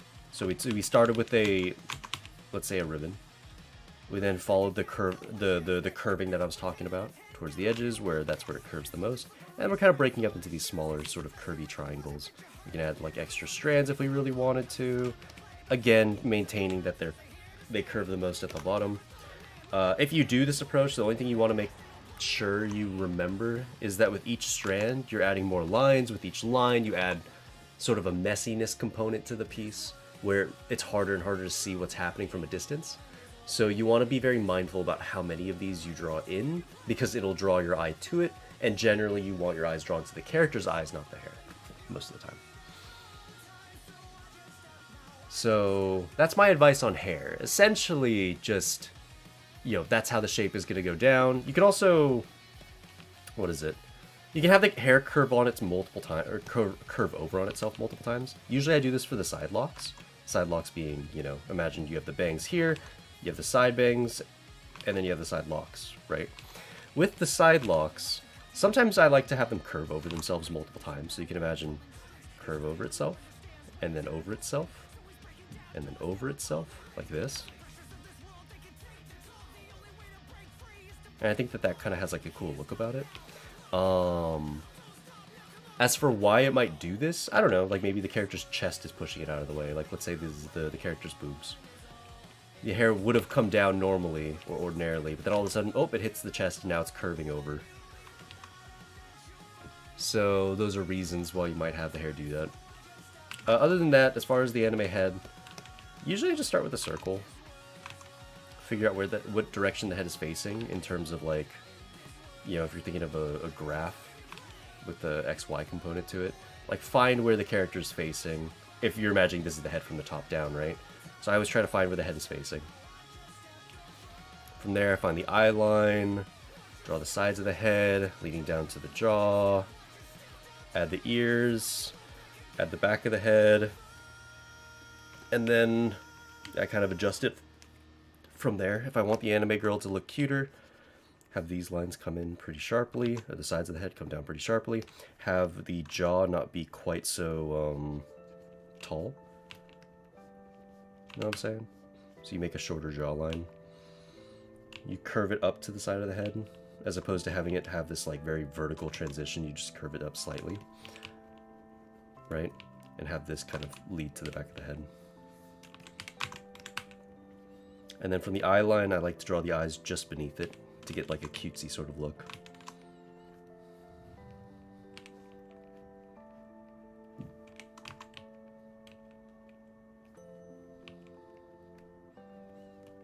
And then you attach the anime catgirl ears up here, of course. If you don't feel like drawing a catgirl and you don't want the anime ears there, I'm sorry, you're just gonna have to deal with it. There really is no other two ways around that. You either want to draw an anime girl or you don't. And if, you know, this is the case, then you're going to be drawing an anime girl, in which case, yeah, cat ears go here. Hopefully that makes sense. As far as things to remember, just remember the halfway point on the eyes. If you put the eyes above that point, the character looks mature. Below that point, the character looks childlike. On that point, character looks fairly average. And then because I like cuter anime girls, I go slightly beneath it. Slightly. But yeah, just remember the back of the head. Remember this jawline. Remember the slants on the side of the head. That's pretty much it.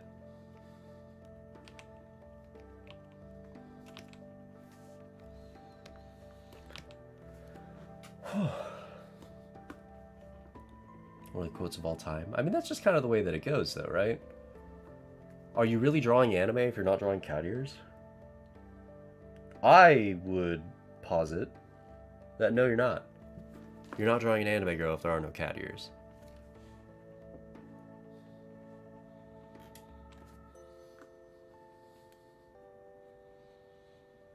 My problem most of the time is the root placement. Usually it's just, for anime girls, it's always the top of the head.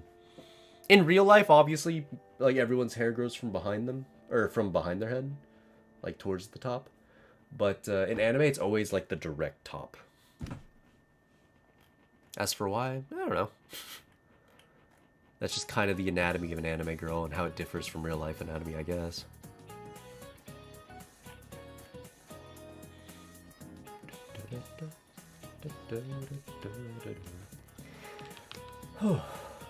Probably gonna be feeding this shit for like 3 days. Oh shit. Looks good though. Oh, you got your Mountain Dew Baja Blast? Is that what I'm seeing in the background? God damn. Oh, you got a nice keyboard too. You took a picture of the burger. I'm just looking at everything else and my god, look at that desk mat. Oh, is that a gamer? Is that a gamer mouse? My god. My god, what kind of gamer are you? I'm an MX518 gamer myself. Logitech. Logitech for life. They make the best mice. Vil the Sinful, how's it going? Or Veal? Veal? How would I say it out of curiosity? I guess it could be like a Y sound, like vile. I don't know. Which would you prefer? The G502. I think I actually used to own that mouse. G502. Let me double check. Logitech. The G. Yeah, this is my old gamer. I used to use this mouse when I played CS. Mind you, the second I found out about the MX518, I did replace it. But I did own this mouse. Shit, can't speak. I did own it. It wasn't my favorite, but my god, I did own it. I remember the side buttons on next to the left side of the mouse. Or on the left button on the mouse, they had those side buttons. I remember that being such a weird design choice. I couldn't really make heads or tails of like why it was there. I kind of figured it was not meant for FPS games, so that's why. But yeah.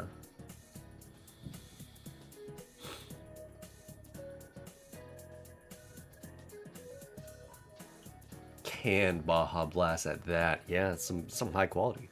Soda tastes better out of the can, we all know it. It varies sometimes. Sometimes it sits on the side or as a line. Shoot, that was said in relation to something earlier. As far as the root placement, right? Let's see, varies sometimes. Sometimes on the side or as a line. Yeah, sometimes I do see those things.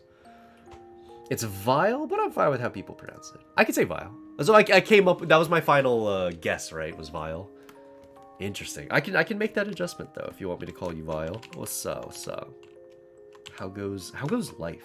How's your life? Amazeballs. I have not seen the word amazeballs in well, really ever. I haven't seen it anywhere in years. That is a throwback. I forgot who was the first person I ever heard say that in real life. It was definitely when I was in high school. I remember that much. It was probably one of the girls from like marching band or something.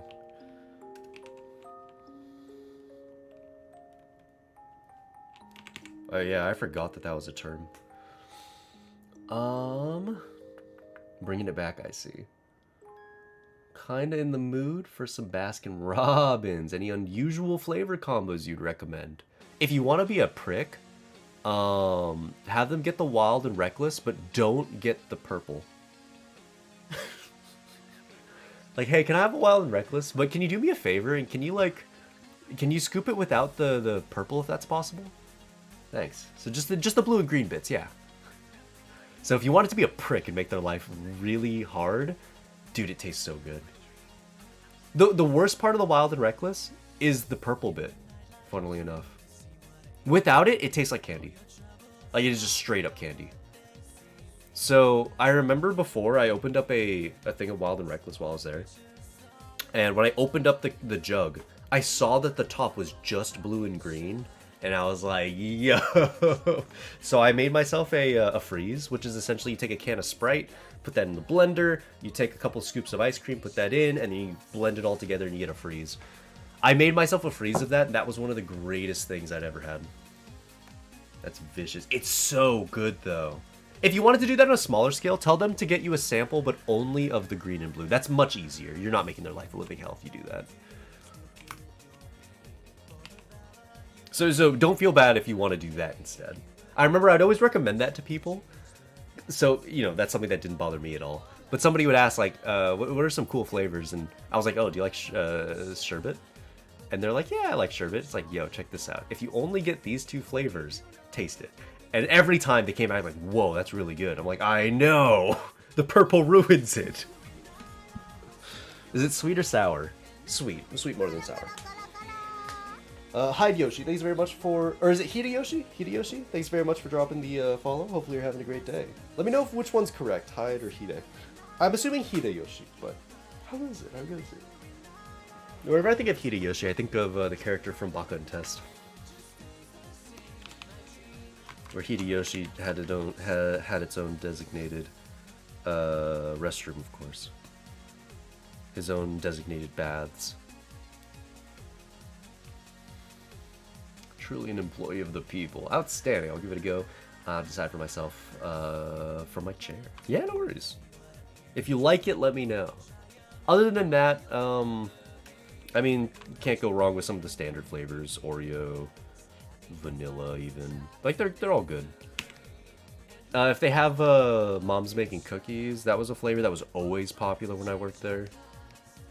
And actually, I did like the flavor of it a lot. It had, like, gooey cookie dough in it. So as opposed to the cookie dough flavor, which had, like, bits of frozen cookie dough in it, the Mom's Making Cookies had gooey liquid cookie dough. It was really good. And it became more of a staple flavor that kept coming back because it sold so well, but I don't know if that was particular to my store in particular. Cotton candy or birthday cake? I forgot that those were flavors, yeah.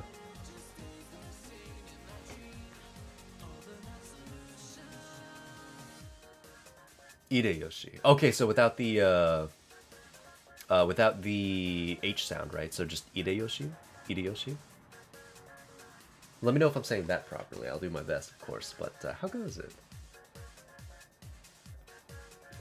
I'm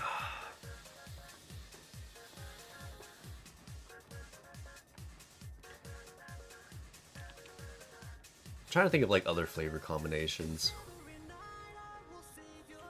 If you're okay, so you probably don't want to get coffee right now, but if you get coffee, they had this thing called the Cappuccino Blast back when I worked there. I don't know if they still have it, but essentially coffee, like cappuccino mix, put that in a blender, put some ice in the blender, and then you put 1 scoop of ice cream. Usually it's vanilla. Like if you ask for Cappuccino Blast, they put vanilla in it by default. If you ask them to replace it with a scoop of cookies and cream, and then you ask them for Oreo toppings inside as well. Dude, it's so fucking good. I had that every morning. Whenever, because I woke up and always worked mornings because it was the easier shift in my opinion. Made less money, but like I could sit in the back and just kind of relax, just clean if I wanted to, which isn't possible during the late night shifts. Plus, I was working alone, which I preferred. But if you ask for that and you want coffee, dude, it's good. Genuinely, if I ever go back to Baskin-Robbins for any reason these days, it's to order that. That's it.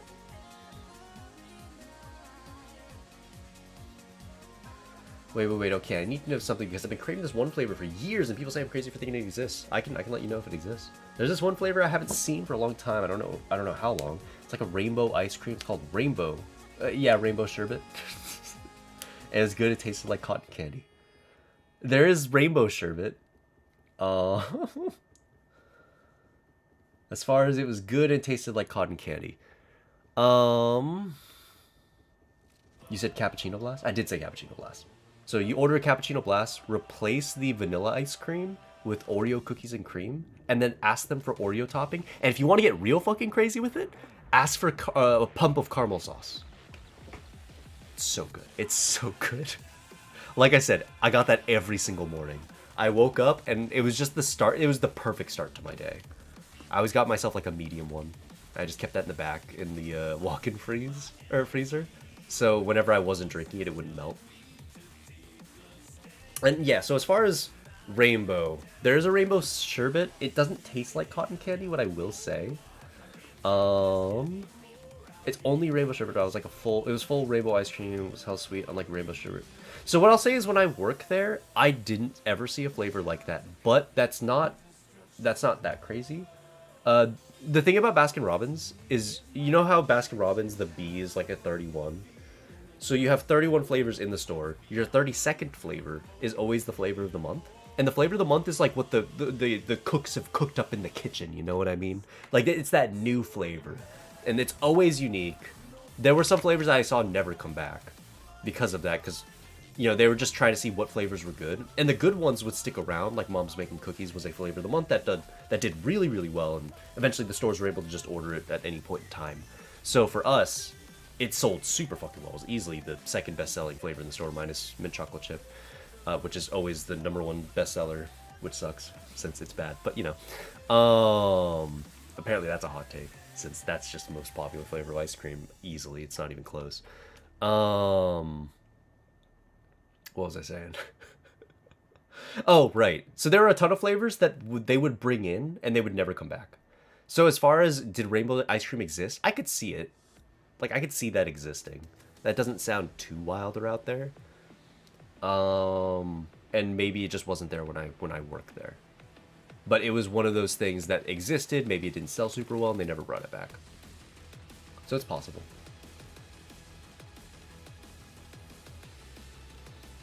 So I think we have that flavor in Hawaii, but maybe it's not at my location. Usually what you're allowed to order changes with, like, region and whatnot, so that wouldn't be too surprising. So yeah, it's possible that there literally was a rainbow flavor, and maybe it sold... It didn't sell well, and they never brought it back. That'd be my guess. Close Baskin Robbins is 9 miles away from me. Trust me, you're not missing much. And if you still want to try Baskin Robbins, and you didn't live near it, check your local grocery store. They sell the standard flavors at, like, any Kroger store, or any Kroger brand store. Think, like, Ralph's, Vons, Safeway, all of these places all have it. So if you're like, oh, I really want Baskin Robbins in particular, they usually have quarts that you can find in the freezer section. And it's the same. It really is.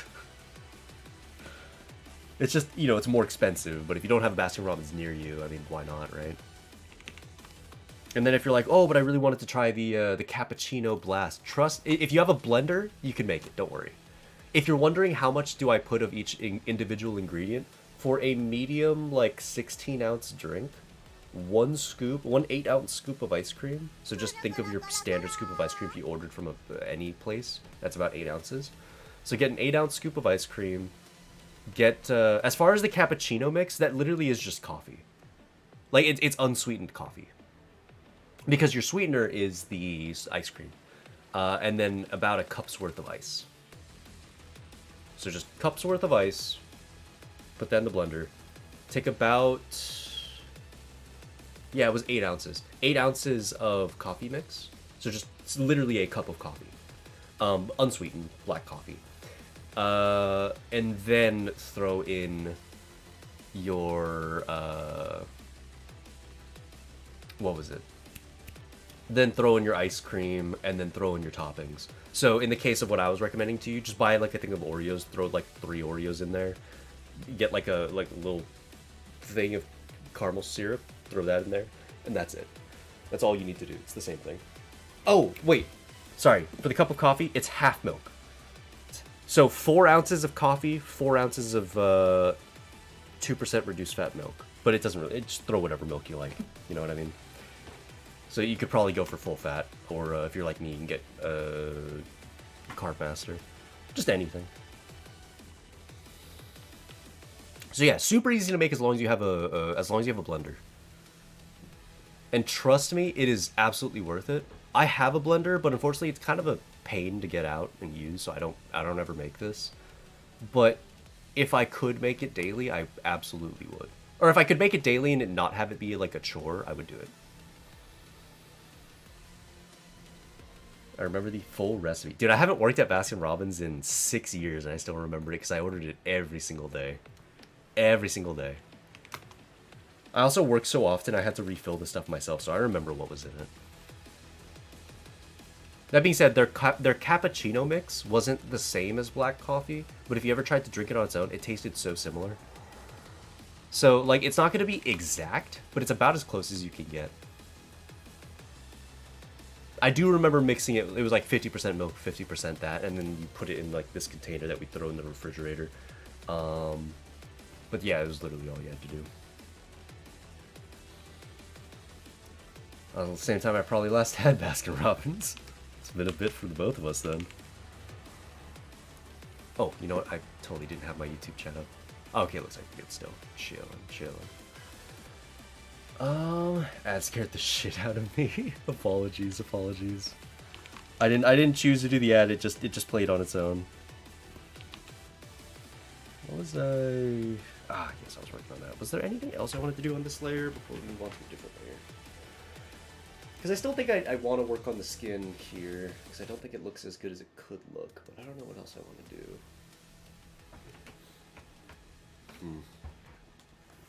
I feel like the room is so hot.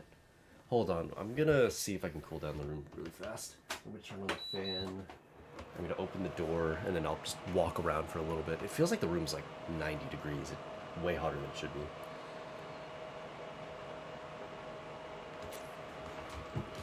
So yeah, give me like a minute.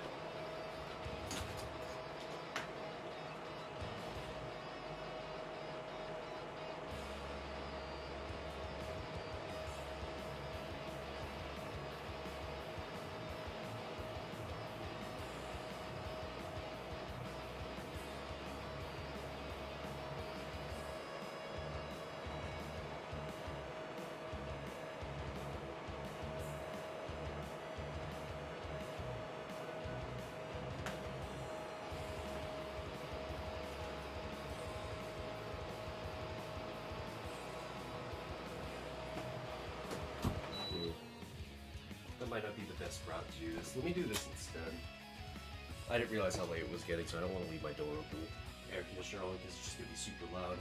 Let me do this. Let's close the window. Let's turn on the air conditioner. Hey, thanks very much for dropping the follow. It's going to be Lumiere dropping a tier 1 sub. This one's going over to Dragoon. I appreciate that. Lumiere, thank you so very much for the gifted sub.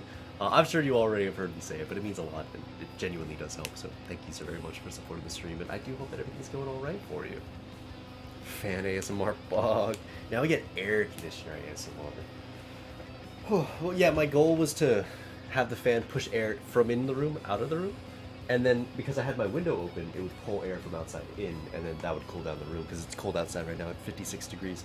But yeah, I didn't realize how late it was getting, so everyone is trying to sleep and they left their door open. So because they left their door open, yeah, it's a rough time. So I was just like, okay, well that's not the best angle then.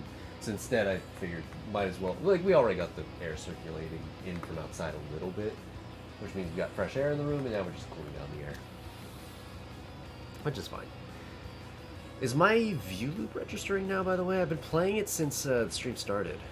Is my view loop registering right now? View loop. Oh. Let me see. Like in terms of the YouTube time lapse, right? It does say I have 212 views, which is a couple more than we had earlier, so it's possible. Very possible. In which case, thank you for doing that, by the way. It means a lot to me. I recall something about a hole in the wall. You still got that going on over there? A hole in the wall. Oh, I covered it with tape. But yeah. There was a hole down here. And a hole back there. The hole down here, I don't think I need to retape it. It's been a bit since I've checked, but I imagine it's still okay. Let's see. Ooh. Actually, it was coming off. Let's fill that up, because usually that's where spiders will come in if I let them. It's not small enough for a rat to come in, but not that we have a rat problem anymore. It used to be a good idea to make sure this is full closed. Let me see.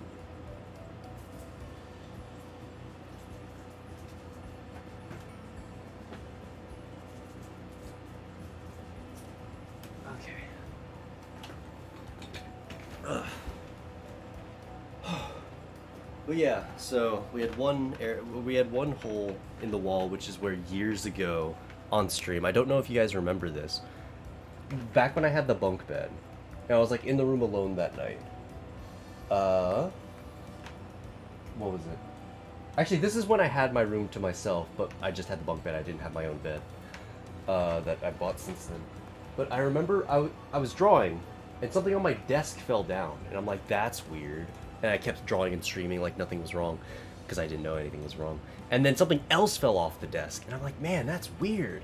And then I ended the stream, like, after about 4 hours.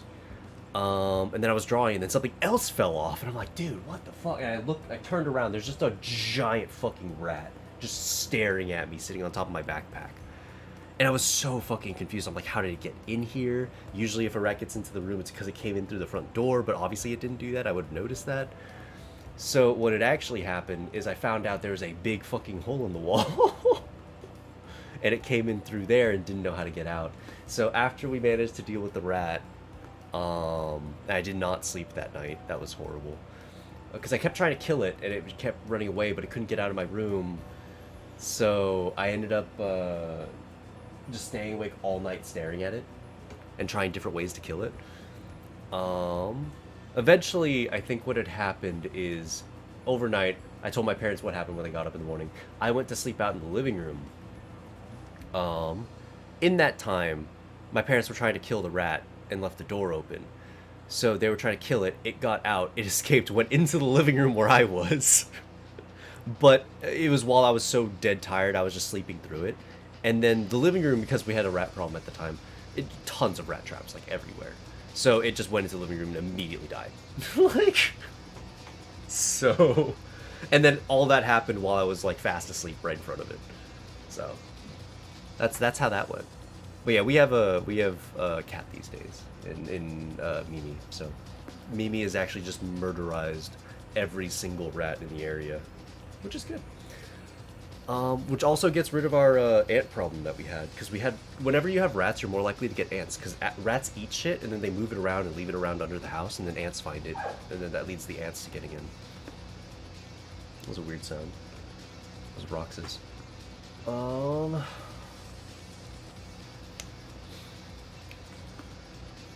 Where was I? DoorDash rung my doorbell at 1:30 a.m. Luckily my parents are heavy sleepers. That's good, that's good. Also, too, on the YouTube chat, Siler, alright, what's up, what's up? Hopefully you're having a wonderful day, of course. The rat may have been a spy. That would have sucked. But now we're chilling, we're fine. The Jin Kazama theme, hell yeah. Dude, I was so happy when they brought it back to Tekken 8. I was so happy.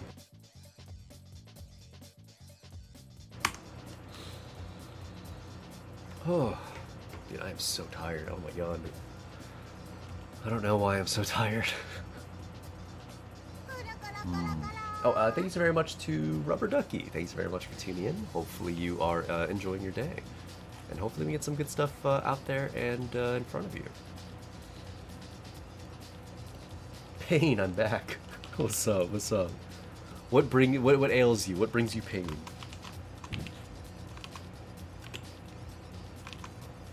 Hold on, let's remove this. Wait, that's the wrong layer. Here? Ah, there. Let's lighten up this in the center. Just a bit. Let me blur that out. How did work thing come up? Ah, okay, okay. Did you have to go there physically? Who is this super hottie you're drawing anyway? Cat, where's she from, rather? She's a VTuber. She's a VTuber here on Twitch. She goes by Ayumi. See if I can shout out her channel here. There you go. If you want to check out Ayumi's channel, going to be right there in the chat. Last stream some Final Fantasy. But yeah, if you want to support her, definitely go check her out. She does some wonderful stuff and is a cool person. And then I designed the model for her on the left. Well, I guess I didn't design it. I drew it. That's maybe the way I should say it. As far as design is concerned, the design was done by Digitrap, I believe. Yeah. Multiple D, yes or no? Do you have D already? I think if you have D, probably not. If you don't have D, then definitely yes, absolutely. You need at least one copy. You already have her? I would probably save the pulls then for Rem or for the anniversary. Because while D is really good and she does scale with multiple copies, it's not the most necessary thing on the planet. Like, I have 2 copies of her, and I'm content with that. Like, yes, Core 7D is better than not Core 7D by a pretty significant amount, but like, while her attack stat scales quite a bit, and that's something that she shares during her burst, again, not the most necessary thing.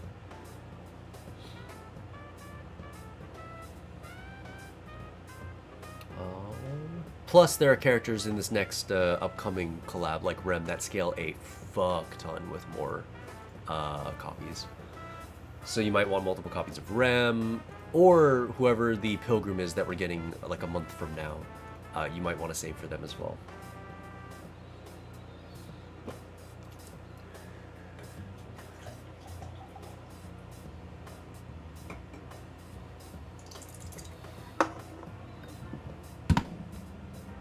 I'm crying that I'm passing Deforger, man, but I want Max Limit Break Rem, Amelia maybe.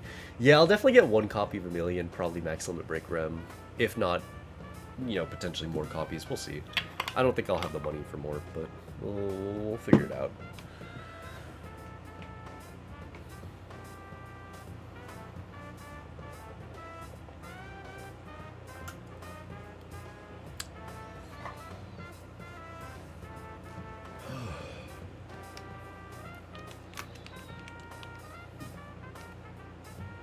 Here, let's figure out the rest of the skin. Let's go back to this layer. Let's also make sure that we're working with, instead of obtain display color, I'm going to use pick color from layer. That way I can just, you know, on a multiply layer, I can just immediately grab the color I last used. Let's detail out the navel a bit.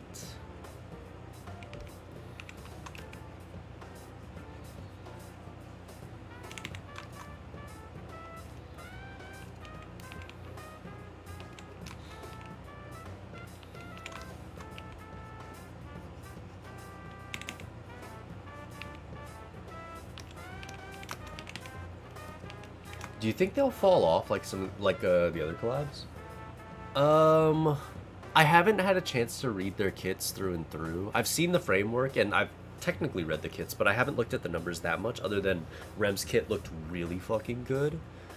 From just what I remember. She had sustain, she had pretty notable damage amp. She buffs some of the stronger units in the game, like Black Shadow Scarlet. So if I look at it through that lens, I do think Rem will probably be a mainstay. Amelia's kit, probably not.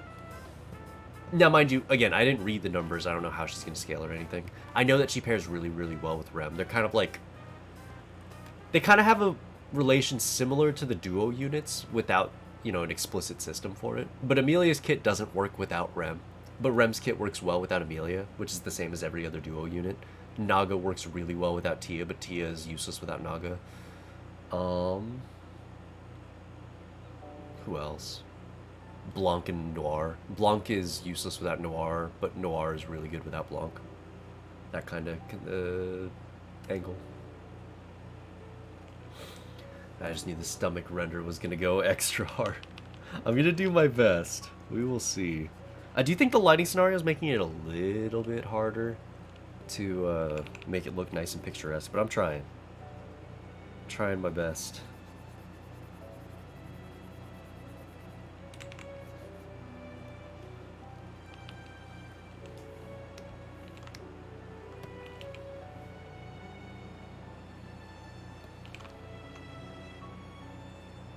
Also, let's grab the base skin color, since there are some holes in the piece right there.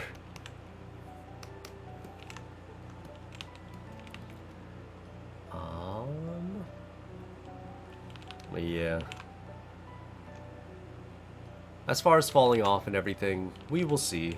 Shift Up is doing or at least they're trying to go in the direction of keeping all the units balanced, which is good, Because one of the worst parts about Nikkei right now, in my opinion, is that there are some characters that outright invalidate others, which I think is really bad. Because that means, you know, you're kind of forced to pull for good characters, right? You can't just save up for the characters that you like. So I like that Shift Up are going back. They're looking at kits that don't work and reevaluating them and creating the treasure system. So ideally, these units won't be power crept, but we will see. They might not go back. For example, the Chainsaw Man characters aren't the most relevant outside of PvP. You know what I mean? So it would be nice if they were, you know, also given these buffs in the same way. But I do wonder if collab characters are likely to receive that treatment. My guess is probably not. So collab characters might be set in stone, whereas everyone else's kits can evolve as time goes on. We will see. But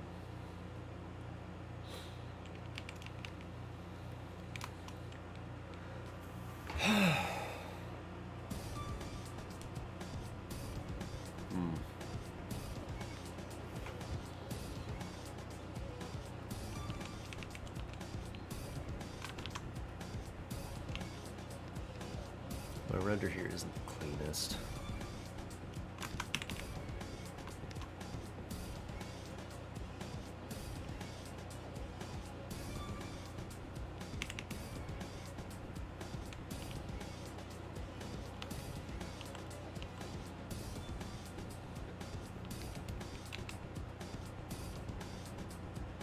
Let's make that a bit darker, more contrasty.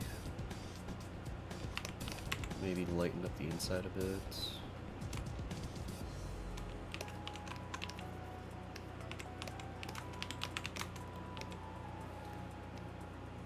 Do think it looks a little bit better. Tummy, indeed. I find it interesting Shift Up seems to always give Roppy unique art to make her the focus and yet won't give her an SSR version. I think the reason why is they're saving up SSR Roppy for something that happens in the campaign. Like, there's probably gonna be some, like, big thing, I don't know, maybe like chapter 30 or some shit, where Roppy's, like, the main hero and unlocks her true potential. Like, her true potential without Red Hood. Because the whole thing was that everybody, at least before Red Hood actually came out, and before people actually knew who Red Hood was, the whole thing was like, oh, Red Hood is just SSR Roppy. And it's like, yeah, but no. Yeah, but not. Once she actually came out, she had her own story. It was like, oh, this is just a different person. This isn't even Roppy.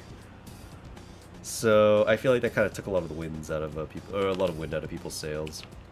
So instead, what's definitely going to happen is that Red Hood's just going to be, or rather, Roppy is just going to have her own version eventually. And it'll probably coincide with whatever happens in the story.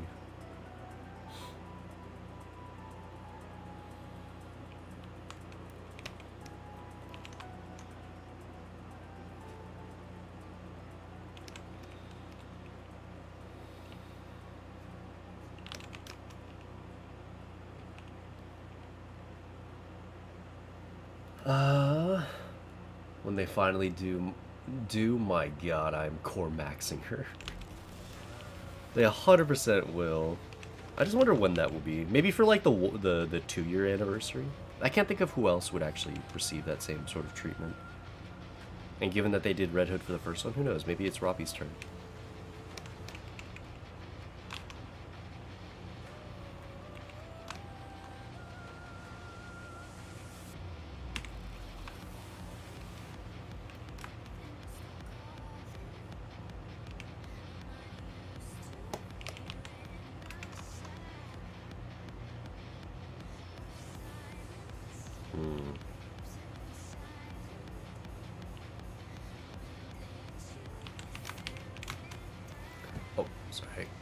Off of that. Bro, what is this? How is this allowed on YouTube? Controlling. I appreciate that. Thank you. I'm just streaming from Twitch and YouTube. It looks a little sus without the clothing on, but like I said, there's clothing on here and everything. No worries there.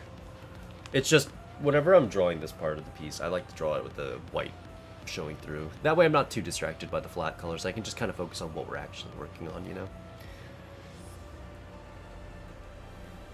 I don't know when you'd left that message. Might have been from a little while ago. But appreciate you being here, of course.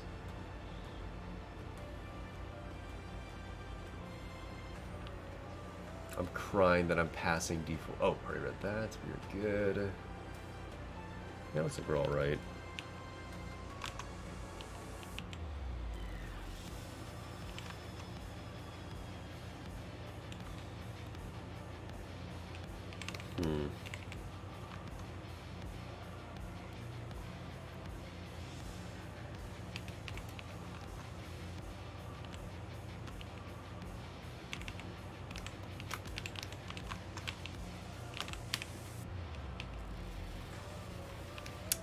I don't know if I'm doing the greatest job of rendering the naval area.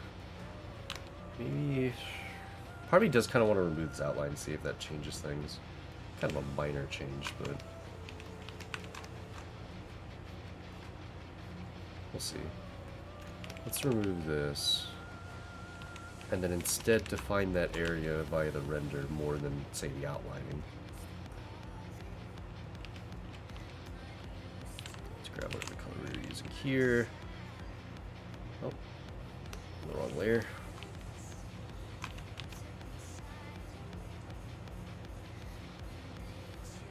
The reason I'm doing it like this is I want to smooth this area out a bit.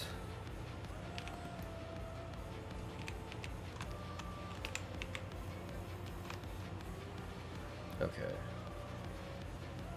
That's smoothed out. We'll take our blur tool now. It doesn't really change as much as I was hoping it would. Maybe airbrush this in a bit.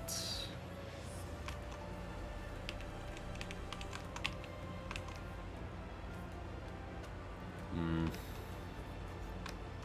airbrush this part out a bit. No. I feel like that's not changing the piece the way I was intending. I mean, not that it's like a bad change or anything, but I was hoping it'd look a little bit more substantial. I kind of hope the lapless skin will just be one of the $20 ones, because my god, I don't feel like grinding for it.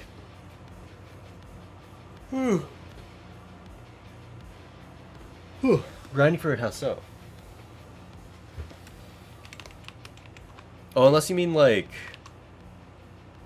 grinding. Do we grind for any of the skins? Do you mean like the... like the mission passes? That's not really a grind, that's just... those are just dailies. Phoenix, thanks very much for the kind words, of course. Thank you. Grinding the mission pass? But that's just stuff you do every day. There's no... oh, unless you just want it like in an instant, but... I feel like if it's on the mission pass, I think it's better. Because then you get stuff, right? The $20 ones you buy in the store give you fuck all. They're easily... that's easily the worst. People don't buy those.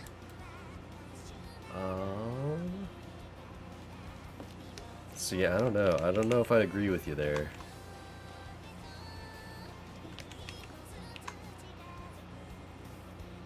Does not allow me to do daily stuff, but it takes like 5 minutes. And I also have ADHD. I like the Senti one, but fuck. Oh yeah, that's like the summer skin, right, with the short shorts? It's nice, but like, yeah, it doesn't come with anything, so it's like super hard to justify. It's like, how do you justify getting the skin for these characters when, you know, it's not like a mission pass or something? Because otherwise you could say, oh, I want the skin, but I also want some other things. And it all comes for the same price as anything from the skin shop. It's $20, it's so nice, but it hurts. Yeah. I think the reason they stopped making new skins for the skin shop is because people just don't buy that. They just don't buy the things on there. With a few exceptions, to be fair. A lot of people really like the masked one. Which, I mean, for good reason. Like, I understand that.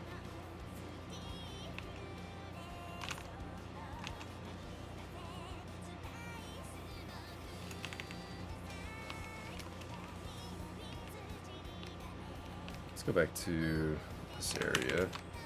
Let's blur some of this on either side. I wanted to start adding in some of these like darker shades, and again, just even more contrast to these areas. I think will always look good. We'll see if we can get that to look nice. Maybe the best way to do this actually is to take our marquee or lasso tool kind of cover all the way around the chest. And we'll airbrush in this darker tone. Again, with the purpose of making this area really dark and contrasty. And again, contrast, it draws the eye. It's very distracting in a good way. Hopefully that'll look nice, and we'll do it on this side too. And I wanted to work on it independently instead of just selecting all of this. Also, if you're wondering why I select down there, it's just so I can move this little bar. I don't want that in the way. There you go, with a fairly small airbrush. We'll do it. Yeah. Kind of a small change. It was already pretty contrasty, but now again, like I said, it's super contrasty. It draws the eye much better. Corky, I see in the YouTube chat. What's up? Hold on. Do we have any... Can't be saying stuff like that. Okay, that's easier to do than I was looking. Feliz aniversario de partner. Oh, thank you. I appreciate that. Yukina T, I appreciate you taking the time out of your day to be here. How goes things on your end? I just blame everything on my ADHD because I have no other explanation. I mean, I understand that route 100%, you know what I mean? I'm definitely the kind of person that... What is the word? I'm definitely...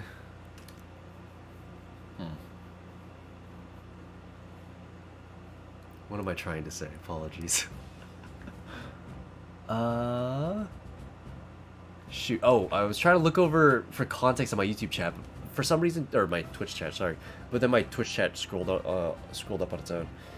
But yeah, I have really bad ADHD. But, yeah, I'm still able to do the dailies. It's pretty easy.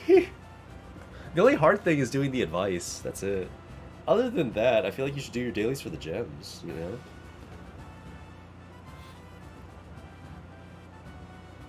Also, what's up? I can't quite see, or I can't quite read the name. I don't know how to read it, but I appreciate you being here. How's it going? How's it going? Let's see. VZ, man. What do you think about the future of AI? I mean, I think that as far as like AI, it could be used as a cool tool, but I mean, as of right now, and at least in the art context, you know, it does a little too much.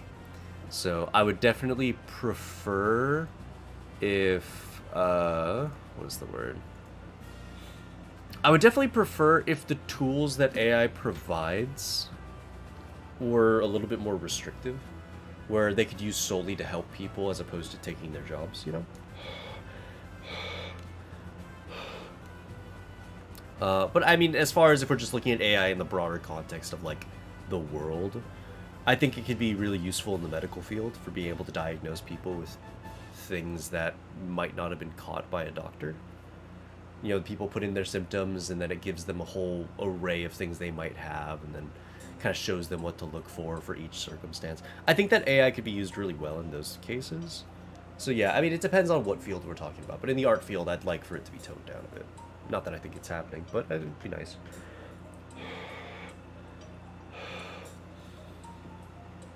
Or at the very least for, you know, laws to be put in place, restrictions so that you can't like copyright that stuff. I think that'd be pretty ideal. It's a conversation we've had a lot on Twitch, so I'll keep my thoughts on it quite brief. Hopefully that answers your question now. I enjoyed the recent YouTube video you uploaded. Well, thank you. Speed paints are always nice to see the process. I intend to do a lot more of them. I'm not sure, by the way, if you can hear me, because it says that you have the muted icon. Let me know if you want, like, closed captions. But, thank you. I appreciate that. I do have more I do have more speed paints that I'd like to upload, as well as tutorial stuff, and hopefully some video essays as well. Kyle said he might help me with some of the editing for those things. The problem is one of them would be a spoiler for... One of them would have spoilers for a series he's currently watching, so I kind of figured if he could teach me how to use some of the tools, since he's actually quite familiar with DaVinci Resolve, then that would be good. That way he could start, like, editing down the video, and then, you know, if I And then I would sit there and I'd have him, like, he'd have me look at how he did everything, kind of walk me through the tools, and I could, like, edit the final part of the video so I don't spoil it for anybody. But, yeah. I can hear you, it's just an inside joke. Okay, got you. I have some viewers that have that icon to say, like, hey, I'm deaf, I need the closed captions. So I was just double checking. I probably should just have them on as a matter of fact, so let me just do that now. Why not?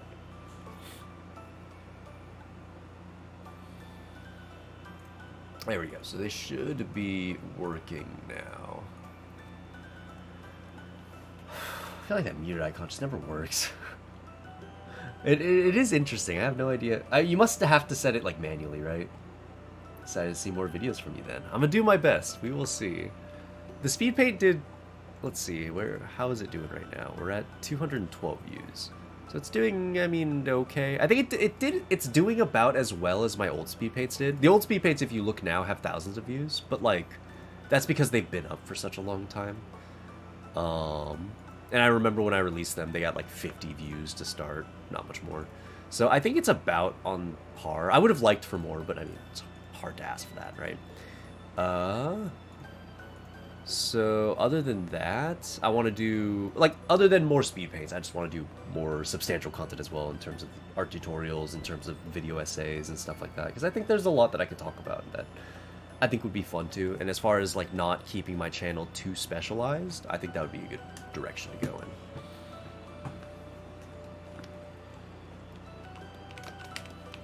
Because I feel like there's so many things I'd like to talk about, and I'd be a bit sad if my YouTube channel was just the art tutorial place.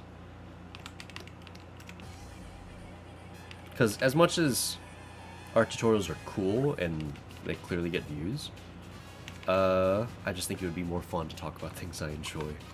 So some combination of the two. Art tutorial stuff, because I think it might do well and benefit me in that regard.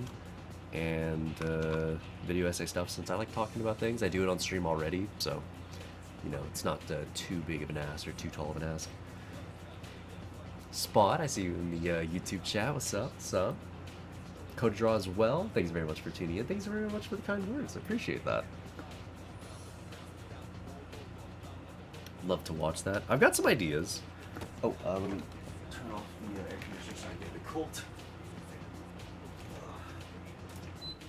Can't find my remote, so I can't just turn it off from the chair. I have to manually walk over, which is a bit of a shame, but hopefully I find it soon. What was I saying?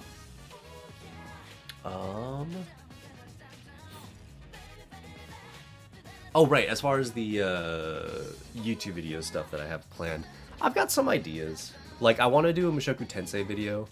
Todd actually gave me the idea of creating a video that talks about Mushoku Tensei in as much as it's a story about characters with flaws and overcoming it, and why they're able to create flawed characters that are fun. Like, people enjoy watching them. As opposed to, like, with most other shows, when you have this many flawed characters, people just hate them.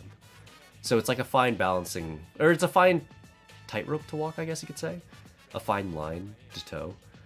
Where you want to make the character incomplete without it being annoying to the audience. And for the most part, I do think that they kind of nailed that. So I wanted to make a video talking about that. I wanted to make a video talking about Isekai Meikyu and why I think it's one of the most underrated ecchi shows of all time and why it deserves its props. I'd like to make a video talking about Nikke and kind of how it transcends the gameplay of a mobile game. Like most mobile gacha games, you know, they just don't do it the way Nikke does, you know what I'm saying? So I'd like to make a video on that just because I like Nikke.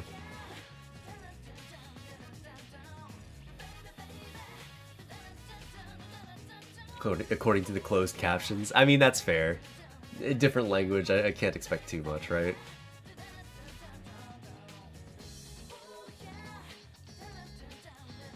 But yeah, like I said, lots of things I have planned, so we'll see how it all turns out, but I'm excited.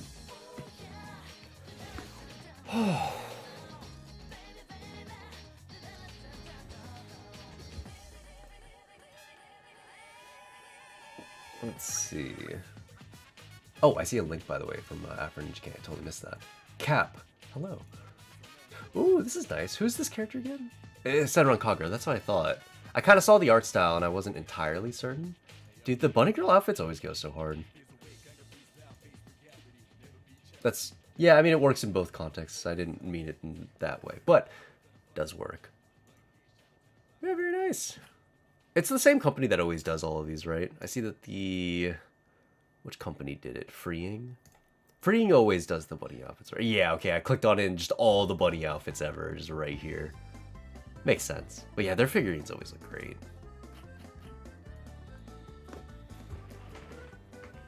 It'd be funny if it detected in Japanese and automatically inserted. That would be awesome. I don't know how they would manage to do something like that, though. Whew.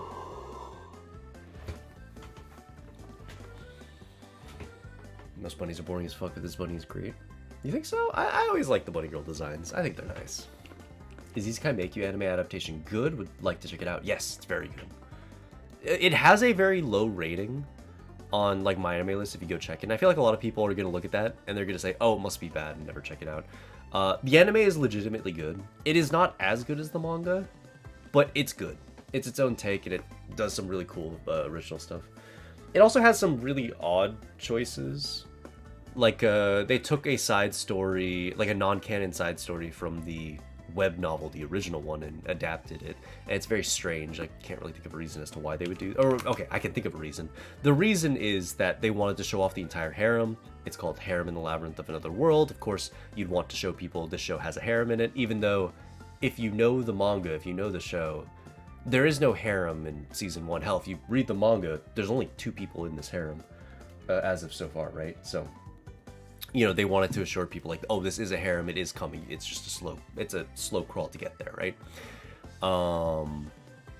So it's a weird choice in order to show off these characters. They do it a couple of times throughout the show where they want to show off the harem, as it will be in the future. So hopefully that makes sense. Like, a couple of weird choices, but other than that, I think that the show is great. I think that the anime adaptation kind of knows the way its bread is buttered. It ups the ante in terms of making the ecchi scenes even longer and more fulfilling in that regard, so that's really good. There are some really long ecchi scenes too. The reason why I think it's underrated in terms of the ecchi genre is it's got so much going for it other than just the ecchi. It's not just an ecchi show. It's an ecchi show that is also a really good slice of life. It also is a good adventure show. It's also one with a really well developed and thought out world that actually feels like it's lived in. Despite it being kind of based on video game logic, it still feels like the people in it kind of buy into that system, have lived in this world for generation upon generation upon generation. You know what I mean? These aren't things that you tend to find in isekai shows. So even just for a regular standard isekai slice of life, head and heels above everything else, really. And then add that on top of the fact that the ecchi is top tier, and you've got a pretty good show. You know what I mean? So it's a shame that the score is so low. As far as the anime adaptation, they cut out some of the details in the world building, which sucks, but it had to happen in order to pace it out well. That being said, even cutting out some of the details, it still is one of the most detailed shows in terms of like making sure that people understand, again, that its world is lived in, that people actually are there, you know. And outside of that, one thing the anime does that I think actually beats the manga and the light novel and the web novel on is that Michio as a character is just better in the anime. I think other characters are a little worse, kind of across the board, but Michio, the main character, is better in the anime. He feels more human. Whenever he does things that are kind of inhumane, which happens quite a bit in the light novels and manga, to achieve his goals, he has to go out and murder people and stuff like that. In the manga and in the light novel, he kind of brushes past these details. He'll murder a whole bunch of bad people, and then he'll just go, yeah, murder those people, cool, I'm tired now. Whereas the anime, Michio, he really has to come to terms with that, and I like that they spent the extra time there. Because, again, it's one of those ways in which the anime stands above the original source material, actually.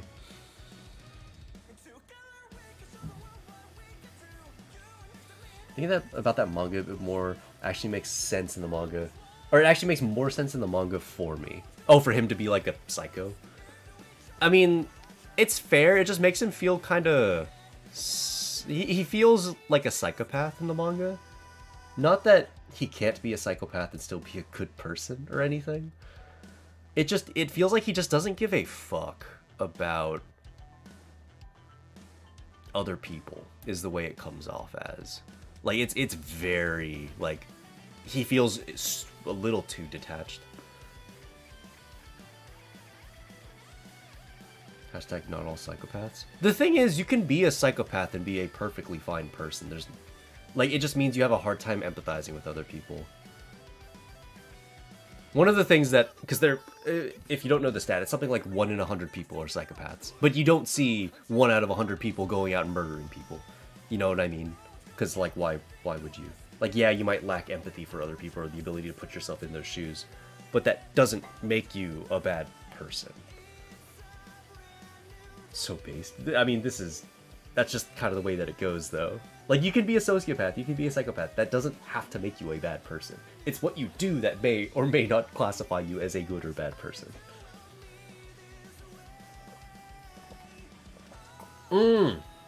Okay, you said mana, and in my head I corrected it to manga.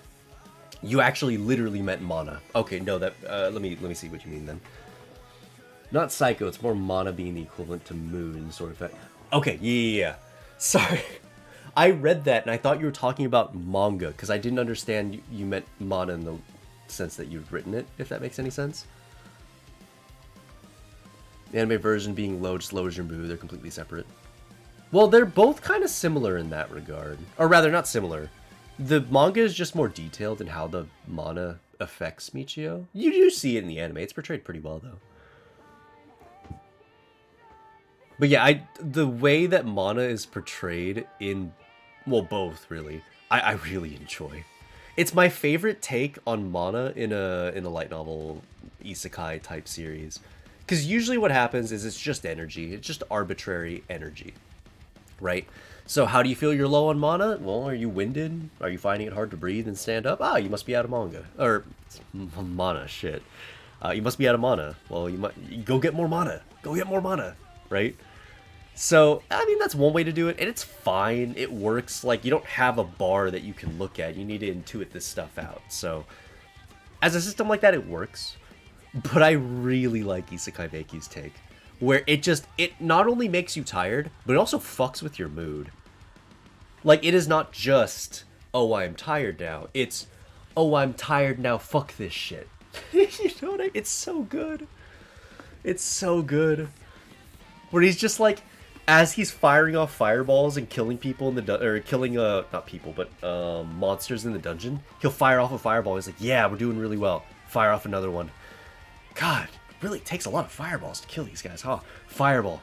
Gosh, just not dying, man. God, why even bother? Ah, I killed it. Okay, well, might as well get my rewards. Oh, there's another one. Oh, fireball. God, why are there so many of them? Fireball. God, why am I here? Are we here just to suffer? Fireball. Ah, just end me. It's just like, that's how it goes, and I fucking love that system. It's so good. It's fun, it makes perfect sense, and it's unique. It's super, super unique. Oh. Lots of people who are in high-paying stress jobs or psychopaths, surgeons tend to score especially high in psychopathy on average. It makes sense. I can totally see why. I mean, like, yeah. I mean, like, in the anime, the connection between mana and mood is just one way. Like, low mana affects mood, and that's it. And the manga, it affects you in both ways. So regenerating mana improves your mood and makes you look like a psycho. Oh, I see what you mean. That's true, that's true. Whereas in the anime, they portray it more as... Or rather, if he gets... How do I put it?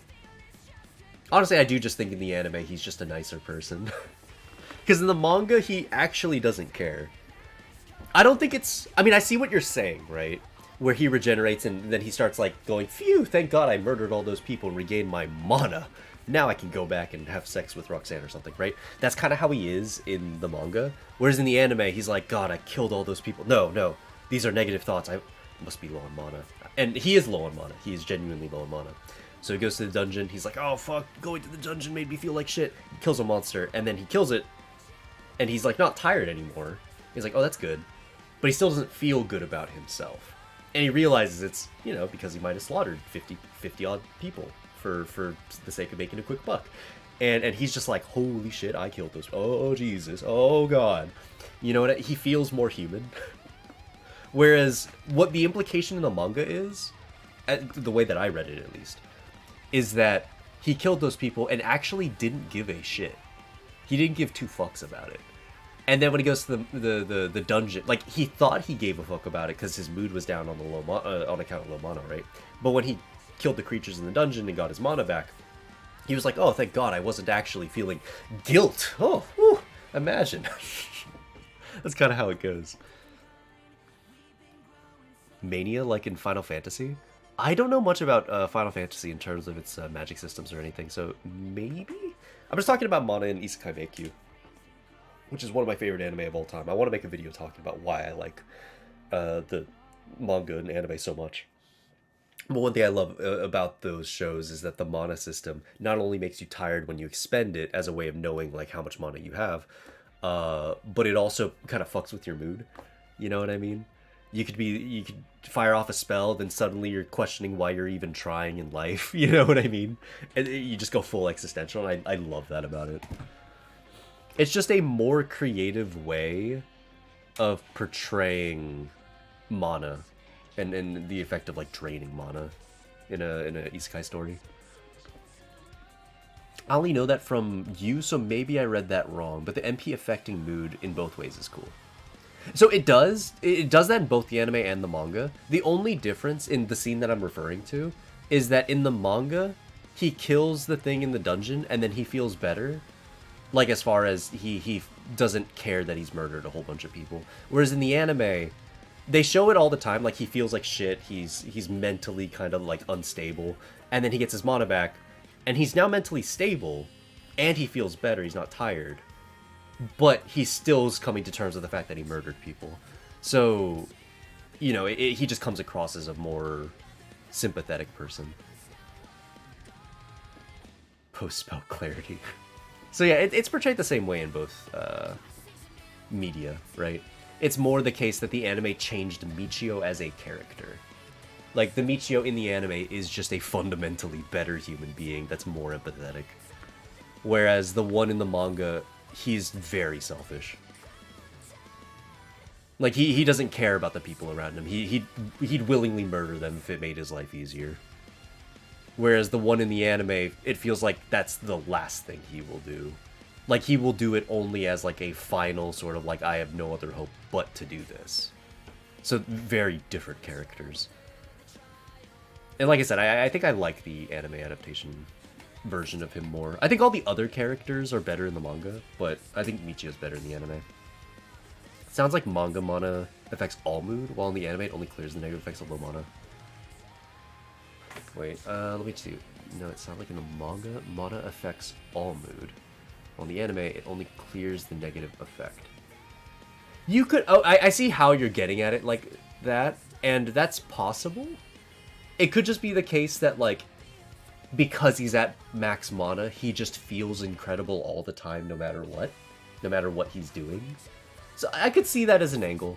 I do think that would mean that he would have no negative thoughts, though, if he was at full mana. And he only ever loses mana when he uses spells. So, him having negative thoughts without using spells, I feel like, would then have the scenario where he, you know, is just always feeling good no matter what. And I feel like that isn't really portrayed. At least if you ask me. But I could see how you got into that conclusion, and while I don't 100% agree with it, it would also be hard to, like, say that that isn't what's happening. There's no way I would understand it that way if I just read the manga myself. I mean, that's fair. But, I mean, like I said, you could make that argument, and you could make a strong case. You could make a very strong case, and it would be hard for me to dispel that. So I want to point out that, like, yeah, I mean, maybe. Maybe just fluctuates naturally. Like I said, I would go the angle of, like, well, we haven't seen that, but, like, it's not like they couldn't write it in that way. Sorry to derail the conversation, but how do you get your CSP to not look like info overload? Ah, it's this button right here, and this button right here. Oh, you can't see this one. There's like a little arrows in the top right, so you can open and close that menu, that look identical to the ones over here. There we go. So yeah, I never draw with this menu open if I can avoid it. Because there's just so much info here and it's taking up so much space. And now it doesn't. And honestly, I don't even need this because I don't click on any of these. So I could do that as well. I use my left hand on the keyboard, and I use my tools there. And then if I want to see the color, it's up here. You know, I don't need the color menu down here. So I can just look up here and know what color I'm using.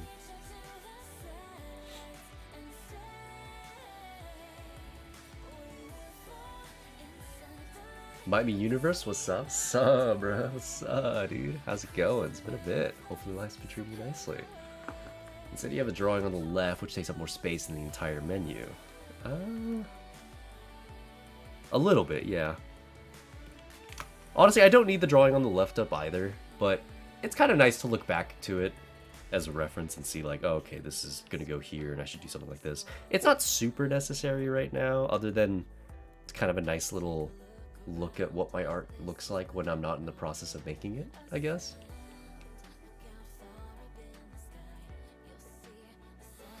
I have a feeling I recognize this character. You might have watched her stream. She streams here on Twitch.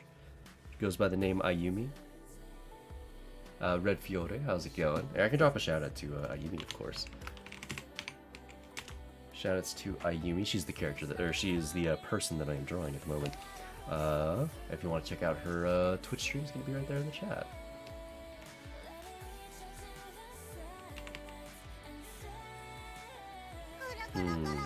Oh, thank you as well to Bananito Feliz. Thanks very, yeah, hopefully I'm saying your name properly. Thanks very much for dropping the follow. Hopefully you're having a great day yourself. What up? Why is choosing the arm position so difficult? I think it's because you don't want to, at least for me personally, it's because you don't want to cover up what you've drawn. So like you spend so long drawing the torso, drawing the shoulder, drawing the hips, and now for the arm it's like, no matter where I put this, it's going to cover those areas. And like I spent so long sketching them out, and now, you know, now I need to draw hands too, and hands are really hard. I think it's just, it's really complicated, and it blocks out parts of the body that you're really proud of having sketched out. That's why I personally dislike it. Or I dislike having to place the hands. These days I'm trying to work the arm into the process earlier. That way I don't have that feeling. Because, you know, if it just looked fine the whole time, then there's no problem, right?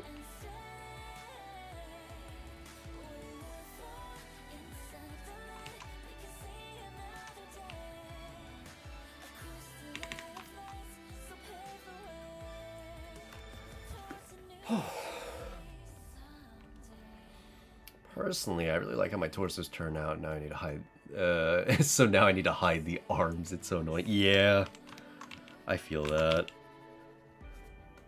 Sometimes I hide the arms so I can show off the entirety of the torso that I drew. Or I hide them to save time.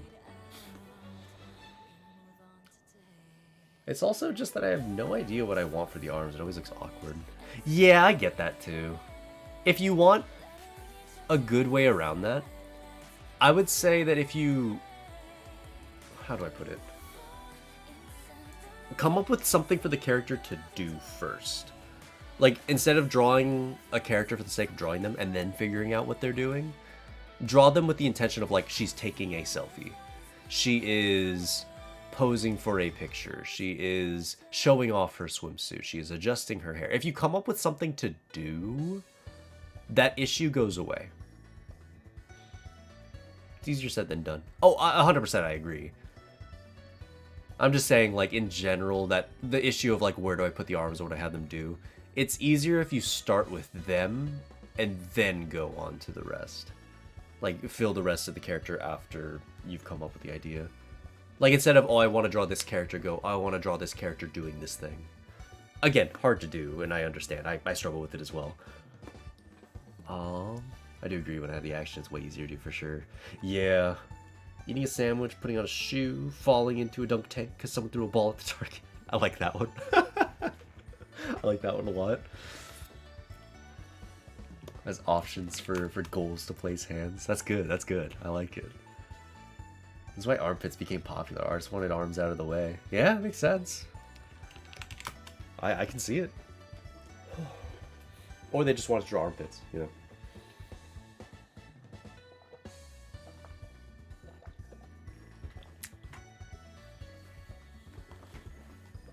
Okay. Is there anything else I want to do by way of the arms? Like, I still feel like the skin could use a ton of work, but I don't know where to go with it. I was curious to see if desaturating it would make it look better or worse. It looks worse. Good to know. I guess it's because I'm looking at these areas and I'm seeing how, like, saturated it's coming across. I'm wondering if maybe desaturating these areas would help.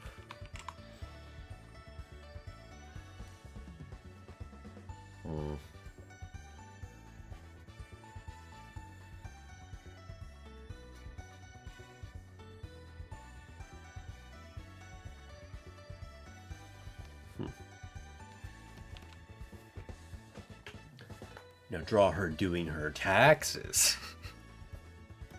I've seen that pop up on Twitter quite a bit. Where it's just anime girls doing their taxes because people will draw, like, you know, hot anime girl doing X thing or Y thing. And people are always saying that in the comments, like, draw her doing this. Draw her having a happy marriage with multiple children. Draw her getting a diploma or getting an education. You see a lot of those these days, it's funny. The ones, specifically though, the ones about characters doing their taxes is so funny. Just the pain you can see in the characters' eyes as they're like head in their hands trying to figure out their finances. Draw her giving birth is another one I've seen quite a bit of. I haven't seen actual pictures of that, but people definitely say that one a lot. Artemis, yo, what's up, what's up? Hopefully you're having a great day. Draw her with an oversized shirt and feed her mac and cheese. I like that. That's totally how I would draw Nekomiya. I don't know, I like drawing pictures of Nekomiya just being really... I don't know, how do I put it? Kind of lazy.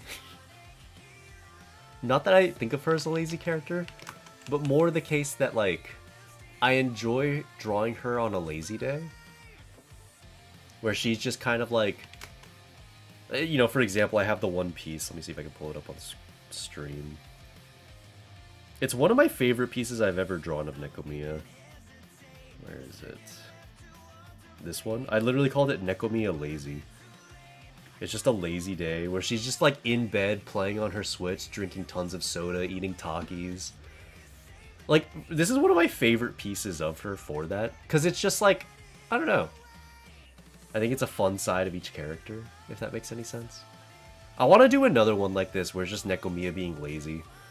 Actually, I was considering that as the exclusive piece. So I'd have like a lead-in where it's just a bunch of panels of Nekomiya being super lazy. And then I'd have like it lead into an exclusive piece somehow. I don't know how I'll get there if I end up going with that. But we'll see. I did do Itsumi as the exclusive for last month, so it makes sense to do Nekomiya as the exclusive for this month.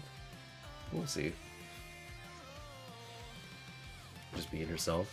Yeah, I just like the idea that she's just like, you know, she's having, she gets a break today. So what would she do? Oh, she'd just play video games, eat junk food, drink tons of soda, lie on the bed and be lazy, wait for people to get home. I don't know. I just think that as it shows off her personality, I guess, in a way that I really enjoy with just a single piece. The giving birth one was the original, so people spun it the complete opposite way to be draw her doing something very wholesome or just very realistic work to subvert expectation of the original one. Yeah, I kind of figured that that's where it all came from. And it makes sense. I mean, why not, right? Time check. I guess it is getting a bit late. We can see who's streaming at the moment.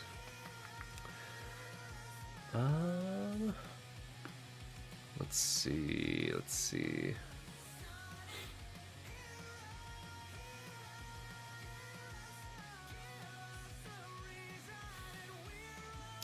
Okay.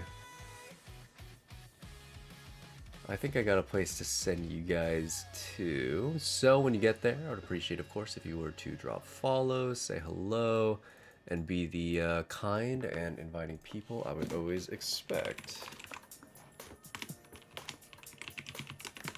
There we go. We'll throw the links up in the chat. Oh, I'm very tired. Okay.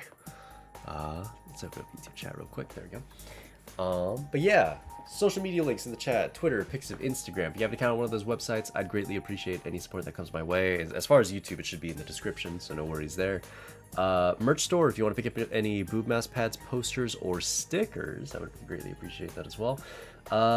And Discord, if you want to know when we go live, pick up your sub benefits, you'll find it all there. Patreon, if you want to see any exclusive pieces, stuff that I won't post elsewhere. If you wanted to download my pieces and see what they look like on a layer-to-layer basis, or you just wanted to support me and what I do up here, I greatly appreciate it. I'm making it my goal to hopefully hit 2K on the Patreon at some point this year. We've got a long ways to go. I think I'm at like 300 or something, so you know, plenty of work cut out for me. We'll see how it all goes, of course, but I hope to see you guys on the next stream tomorrow night. So take care, take it easy, stay safe, and hopefully see you guys in the next one as well. Peace out.